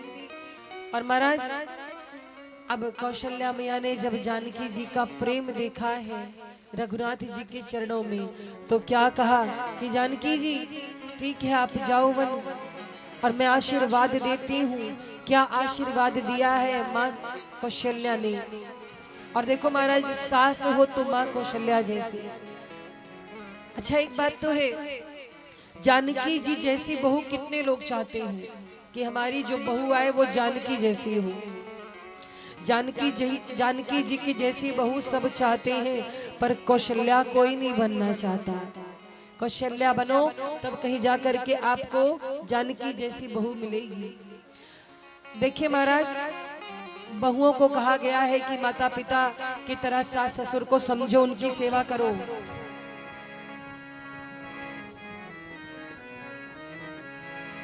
लेकिन सास ससुर को भी चाहिए कि बहू को बेटी समझे। प्रेम एक तरफ से नहीं होता है, दोनों तरफ से होता है। ताली एक हाथ से नहीं बजती है। बजा के देख लिया ना, प्रैक्टिकल कर लिया, हाँ तो बहुत सही समझते हो आप लोग। It makes two to make a quarrel, यानी ताली एक हाथ से नहीं बजती है। तो आप चाहते हो कि दूसरे की घर की बेटी आई बहुत जल्दी आपके रंग में ढल जाए, थोड़ा मौका उसको देना चाहिए। अगर बहू के साथ बेटा कोई घर का काम करा ले तो बोलेंगे अरे ये तो जोरू का गुलाम है। और वहीं अगर दामाद बेटी के साथ कोई हेल्प करवा दे, अरे मेरा दामाद तो लाखों में एक है। काहे को इतना भेदभाव करते हो? सास को भी थोड़ा अपना सासपन कम दिखाना चाहिए। करो, अनुशासन करो। लेकिन बहुत जगह महाराज सास ऐसी होती जो सास नहीं लेने देती है, इसलिए ना सास नाम पड़ा है। ऐसा नहीं होना चाहिए। आप दूसरे की बेटी को समझो। किसी को भी कहीं जा करके थोड़ा एडजस्ट करने में, उससे अनुकूल होने में समय लगता है। अब चाहो वो एक ही दिन में सुधर जाए तो ऐसा नहीं होता। तो इसीलिए सास बनो तो माँ कौशल्या जैसी। और माँ कौशल्या ने आशीर्वाद दिया है जानकी जी को, अचल हो अही बात तुम्हारा, अचल हो बात तुम्हारा, जब लगी गंग जमुन जलधारा, जब लगी गंगा जमुन जलधारा, अचल हो वही बात तुम्हारा, अचल हो बात तुम्हारा, जब लगी गंग जमुन जलधारा, जब लगी गंगा जमुन जलधारा, अचल हो वही बात तुम्हारा, अचल हो वही बात तुम्हारा, जब लग गंग जमुन जलधारा, जब लगी गंगा जमुन जलधारा। माँ जानकी को आशीर्वाद मिला, तब तक समाचार लक्ष्मण जी को मिल गया। अब जानकी जी साथ में जा रही, तब तक लक्ष्मण जी सुने भैया बन जा रहे हैं। लक्ष्मण जी रोने लगे, व्याकुल हो गए, भैया हमको छोड़ के तो नहीं चले जाएंगे। और क्या सोचते हैं मन में, मोह कहूं काहे कहब रघुनाथा, कहब रघुनाथ, रखी है भवन की ले है साथा, रखी है भवन की रखी साथा। क्या कहते लक्ष्मण जी? संशय में है कि मेरे साथ क्या होगा। राम जी हमको अपने साथ लेकर जाएंगे कि अयोध्या में छोड़ देंगे। तो जाकर के हाथ जोड़ते, भैया मुझे कहाँ भूल के जा रहे हो, ये लक्ष्मण भी चलेगा। राम जी समझाते, नहीं लक्ष्मण, इस समय भरत जी नहीं है, शत्रुघ्न जी अयोध्या में नहीं है, पिताजी का स्वास्थ्य गड़बड़ है, मैं बन जा रहा हूँ। एक तुम ही हो जो अयोध्या को संभालोगे, और कहीं तुम भी साथ में चलोगे लक्ष्मण तो ये अयोध्या अनाथ हो जाएगी, अयोध्या अनाथ हो जाएगी। तो क्या कहा, मैं बन जाऊं तुम्हें ले साथ,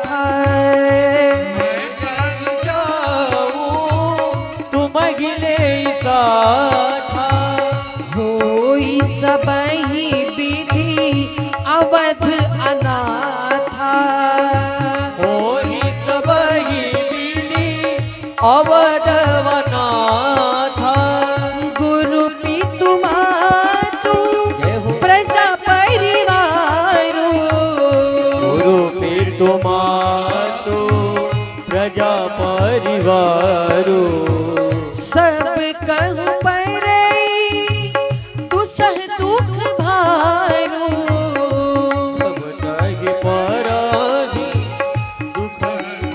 तुम्हारो गुरु पितु मातु प्रजा परिवारो गुरु पितु मातु प्रजा परिवारो सब कहूँ परई दुसह दुख भारो सब जग परई दुसह दुख भारो।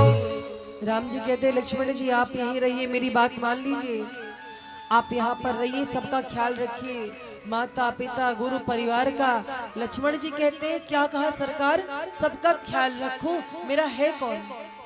आज लक्ष्मण जी बहुत बड़ी बात कहते हैं, कहते हैं मेरा कोई नहीं है, मैं किसी को नहीं जानता हूँ, गुरु पितु मातु न जान काहू, मैं किसी को नहीं जानता। और लक्ष्मण जी चरणों में गिर गए, सरकार अपने साथ अगर हमको नहीं लेके चले तो ये लक्ष्मण यहीं प्राण त्याग देगा। क्यों? कहते मेरा कोई नहीं है। त्वमेव माता च पिता त्वमेव त्वमेव बंधुश्च सखा त्वमेव त्वमेव विद्या द्रविड़ं त्वमेव त्वमेव सर्वं मम देव देव। हे प्रभु आपके सिवा मेरा कोई है नहीं, ले चलिए मुझे, वरना ये लक्ष्मण प्राण छोड़ देगा। राम जी लक्ष्मण जी को देख करके भावुक हो गए, कहे लक्ष्मण तुम पर मेरा कोई अधिकार नहीं है, तुम्हें चलना है तो माँ सुमित्रा से आज्ञा लो। अब सुमित्रा जी की बात आई तो लक्ष्मण जी कांप गए कि मैया से पूछने जाऊंगा और कहीं मैया मना कर दी तब तो राम जी कहेंगे कि जब माँ की आज्ञा नहीं है तो तुम्हें नहीं जाना। अब डरते डरते गए कौन, लक्ष्मण जी माँ भवन में बैठी है सुमित्रा मैया, और लक्ष्मण जी गए द्वार पर खड़े हैं और सोच रहे हैं कि क्या करूं, कैसे कहूं माँ से। उससे पहले ही माँ सुमित्रा बोल पड़ी, कहती है लक्ष्मण सुनो, अयोध्या यहाँ नहीं है। तुम्हें क्या लग रहा है कि ये अयोध्या है? अयोध्या यहाँ नहीं है, जहाँ सीता राम रहेंगे वही जगह अयोध्या हो जाएगी। अवध तहाँ जहाँ राम निवास, जहां पर राम सीता है वही अयोध्या है। तो तुम डरो मत, तुम्हें जाना है तो तुम जाओ, मेरा आशीर्वाद है। और सुनो, इस अयोध्या नगरी में तुम्हारा कोई काम नहीं लक्ष्मण, जाओ और मेरी सीख मानना तो सदैव आप राम और सीता जी के चरणों की सेवा करना। और महाराज धन्य है ऐसी माँ, गोस्वामी जी ऐसी मैया को क्या कहते हैं। रामचरितमानस में बहुत सुंदर बात लिखी है कि वो माँ धन्य है जिसका बेटा राम जी का भगत हो, और जिस माँ का बेटा भगवान के विपरीत हो उस माँ को बांझ रहना अच्छा है। बेटा हो तो राम जी का भगत हो, वरना ऐसे से निसंतान रहना अच्छा है। ये बात गोस्वामी जी कहते हैं। पुत्रवती जुबती जग सोई, पुत्रवती जुबती जग सोई, रघुपति भगतु जासु सुत होई, रघुपति भगतो जासु सुत होई, न तरु बांझ भली बाती पियानी, न तरु बांझ भली बाती पियानी, राम विमुख सुत तेहि जानी, राम विमुख सुत तेहि जानी। गोस्वामी जी कहते हैं कि वो माँ धन्य है जिसके गर्भ से भगवान का भक्त पैदा हो। धन्य है सुमित्रा मैया। भाव देखो, दूसरी मैया होती तो कहती कि राम को वनवास हुआ, मेरा बेटा काहे को जाएगा। लेकिन सुमित्रा मैया लक्ष्मण जी के पूछने से पहले कहती है जाओ लक्ष्मण, सीताराम जी की सेवा करना, आज से ये तुम्हारे माता पिता है, जानकी तुम्हारी मैया है और राम तुम्हारे पिता है। राम लक्ष्मण जानकी जी वनवास के लिए तैयार हैं। अपना जो राजसी वस्त्र था उसको त्याग दिया, वलकल वेश धारण किया। और महाराज जब पूरे अयोध्या नगरी में खबर फैल गई कि अब राज तिलक नहीं होगा, राम जी वनवास जा रहे हैं, तो लगे सब माँ कैकेयी को कोसने और अब मेरे प्रभु वन जा रहे हैं।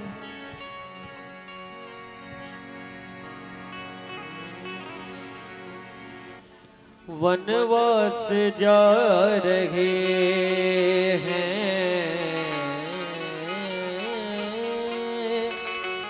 वनवास जा रहे हैं, रघुवंश के दुलारे वनवास जा रहे हैं, रघुवंश के दुलारे। हारे है प्राण जिसने, हारे है प्राण जिसने, लेकिन वचन न हारे। वनवास जा रहे हैं, रघुवंश के दुलारे वनवास जा रहे रघुवंश के दुलारे।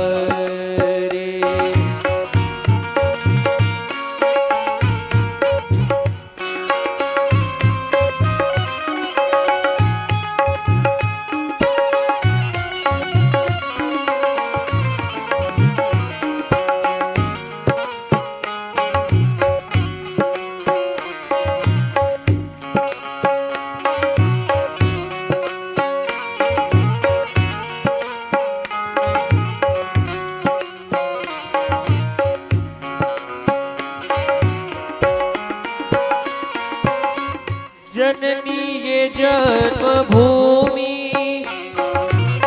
हिम्मत से काम लेना, जननी ये जन्मभूमि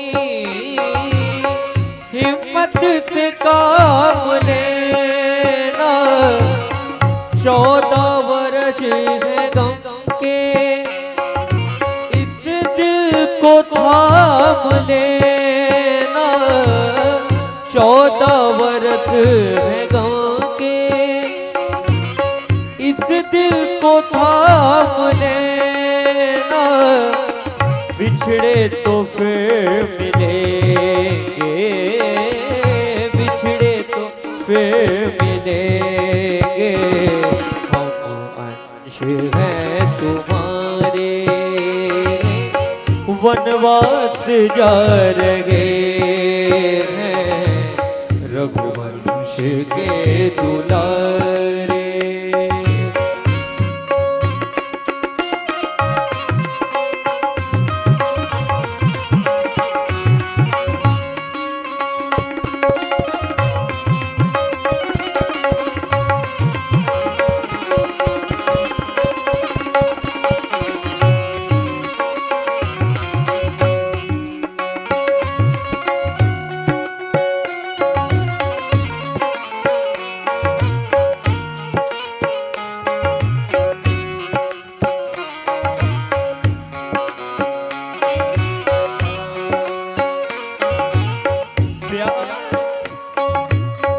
प्यारे चमन के फूलों तुम हौसला न छोड़ो। प्यारे चमन के फूलों तुम हौसला न छोड़ो। इन आंसुओं को रोको, ममता के तार तोड़ो।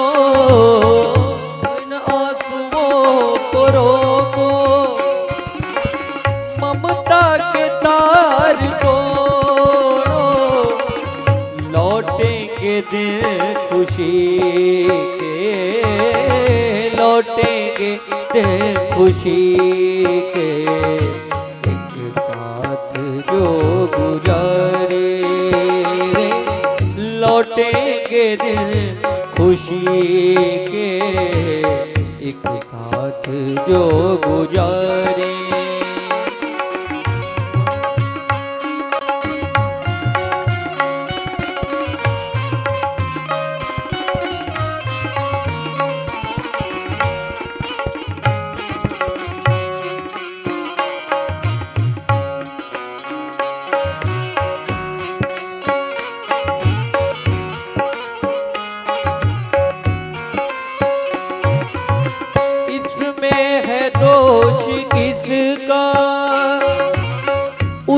उसकी यही रजा है, इसमें है दोष किसका, उसकी यही रजा है, होकर वही रहेगा। किस्मत में जो लिखा है, होकर वही रहेगा। किस्मत में जो लिखा है, कब पथिक ये टरे है, कब पथिक ये टरे है। ओ के तारे वनवास जा रहे हैं, रघुवंश के दुलारे। हारे हैं प्राण जिसने, हारे हैं प्राण जिसने, लेकिन वचन न हारे, वनवास जा रहे हैं, रघुवंश के दुलारे। वनवास जा रहे, वनवास जा रहे, वनवास जा रहे।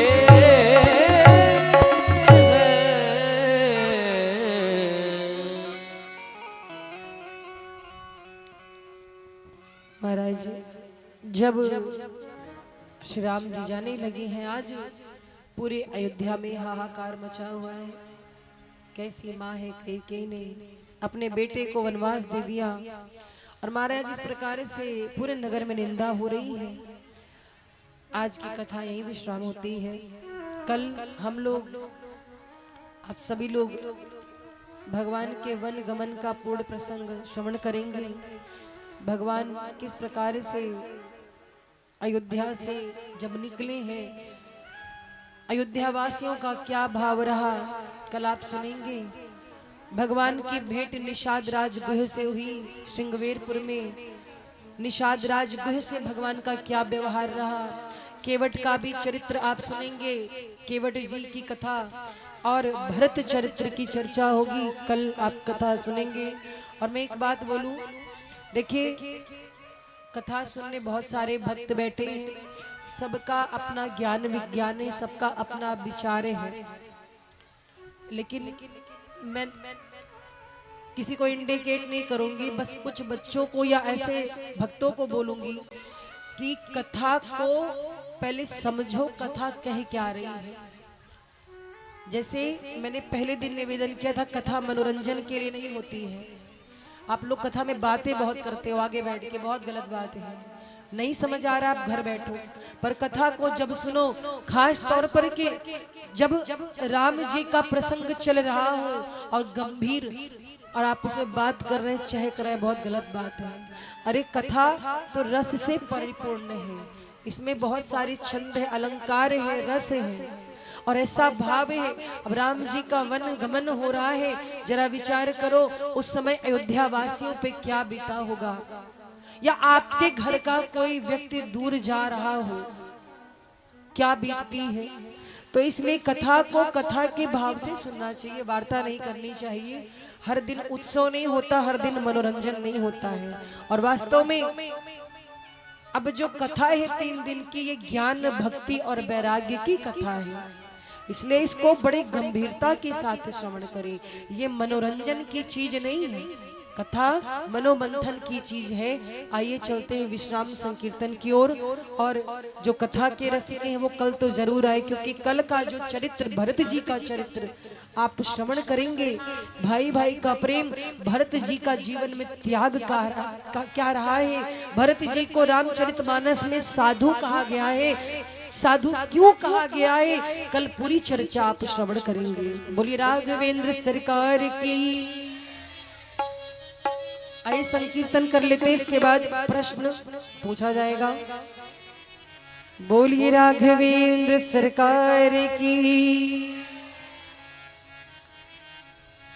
जय सीताराम बोलो, जय सीताराम बोलो, सीताराम बोलो, जय सीताराम बोलो, जय सीताराम बोलो, जय सीताराम बोलो, जय सीताराम बोलो, जय सीताराम बोलो, सीताराम बोलो, जय सीताराम बोलो, राम बोलो, जय सीताराम बोलो, राधे श्याम बोलो, जय राधे श्याम बोलो, श्याम बोलो, जय राधे श्याम बोलो, जय सीताराम, जय सीताराम बोलो, जय राधे श्याम बोलो, जय सीताराम बोलो, जय राधे श्याम बोलो, जय सीताराम बोलो, जय सीताराम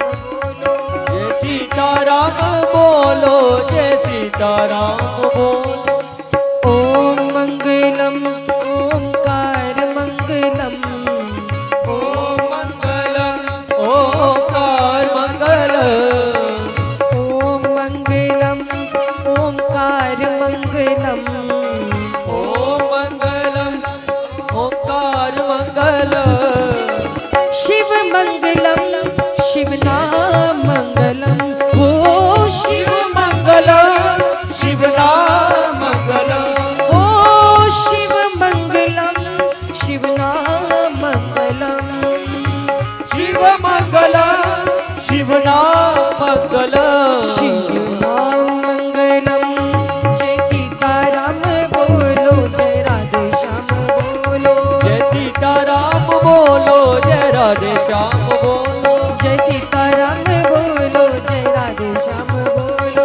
जय सीताराम बोलो, जय राधे श्याम बोलो, जय सीताराम बोलो, जय राधे श्याम श्याम बोलो, जय सीताराम बोलो, जय राधे श्याम बोलो, जय सीताराम बोलो। बोली राघवेंद्र सरकार की, बोली अयोध्या धाम की, चारों भैया की, सरयू मैया की, श्री राम जन्मभूमि की, सब संतन की, सब भक्तन की, सनातन धर्म की। और सभी अब तैयार रहेंगे प्रश्न के लिए, ठीक है। आरती प्रज्वलित हो गई है, चलिए आरती कर लीजिए। प्रज्वलित हो गई है तो आप आरती कर लीजिए, प्रश्न इसके बाद भी हो सकता है। स्थान पे खड़े हो जाए। ओम सर्वोपचारार्थे गंधपुष्पाणि समर्पयामि, ज्वालामालिन्यै नमः, रजनेश्वर्यै नमः। ओम इदगुं हविः प्रजननं मे असुदसवीरगुं सर्वगणगुं सुस्तये आत्मसनि प्रजासनि वसुसनि लोकसन्न भयसनि अग्निः प्रजां बहुलं मे करोत्पन्नं पयोरेतो अस्मासु दत्ता आरार्ति पार्थिवगुं रजः पितुरप्रायधामभिः दिवः सदा गुं श्रीबृहति वितिष्ठसा आत्मेखां वर्तते तमः। हे हे सियापति मैं करूं वरती तेरी, हे सियापति मैं करूं वरती तेरी,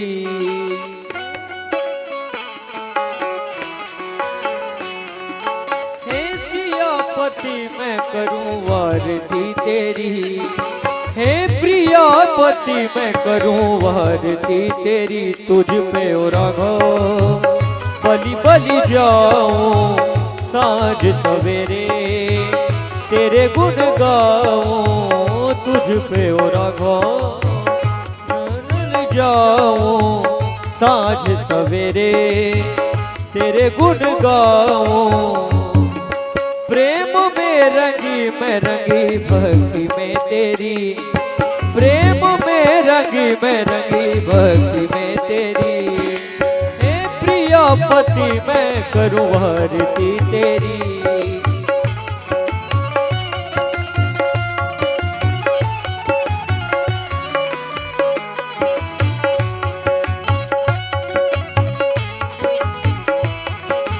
जय हो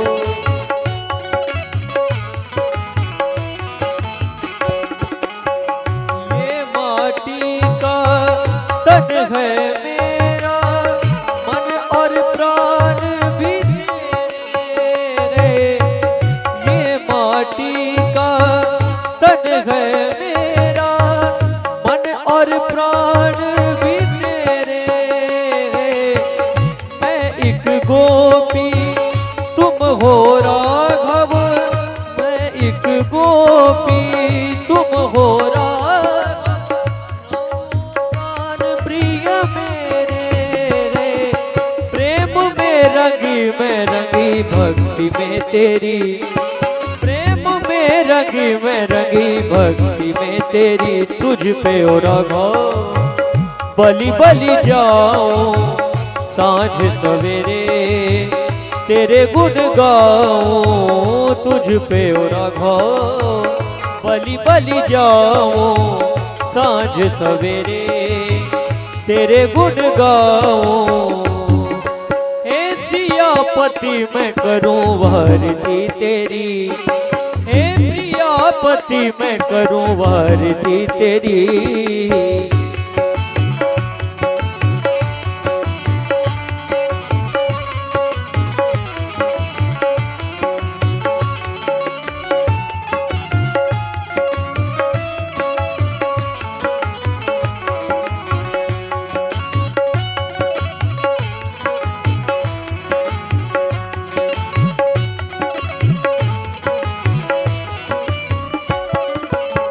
राघव तेरा रूप अनुपम, मन को हरता जाए। राघव तेरा रूप अनुपम, मन को हरता जाए।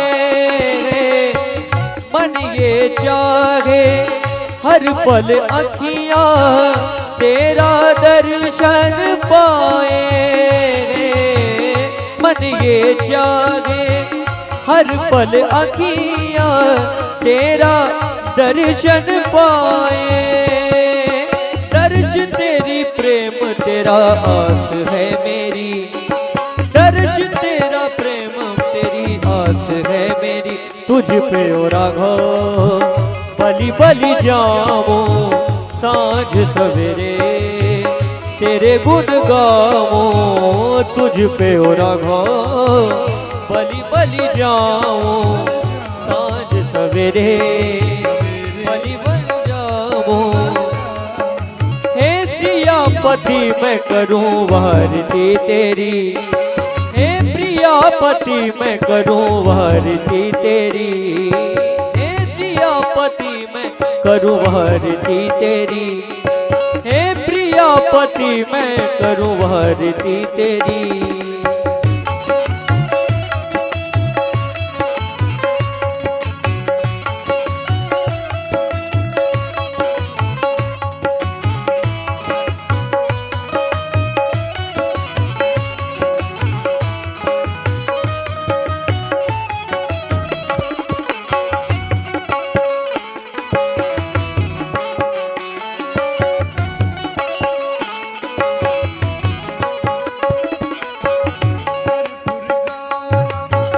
करुणावतारम संसार सारम भुजगेंद्रहारम सदा वसंतम हृदयारविंदे भवं भवानी चैतन्यं नमामि।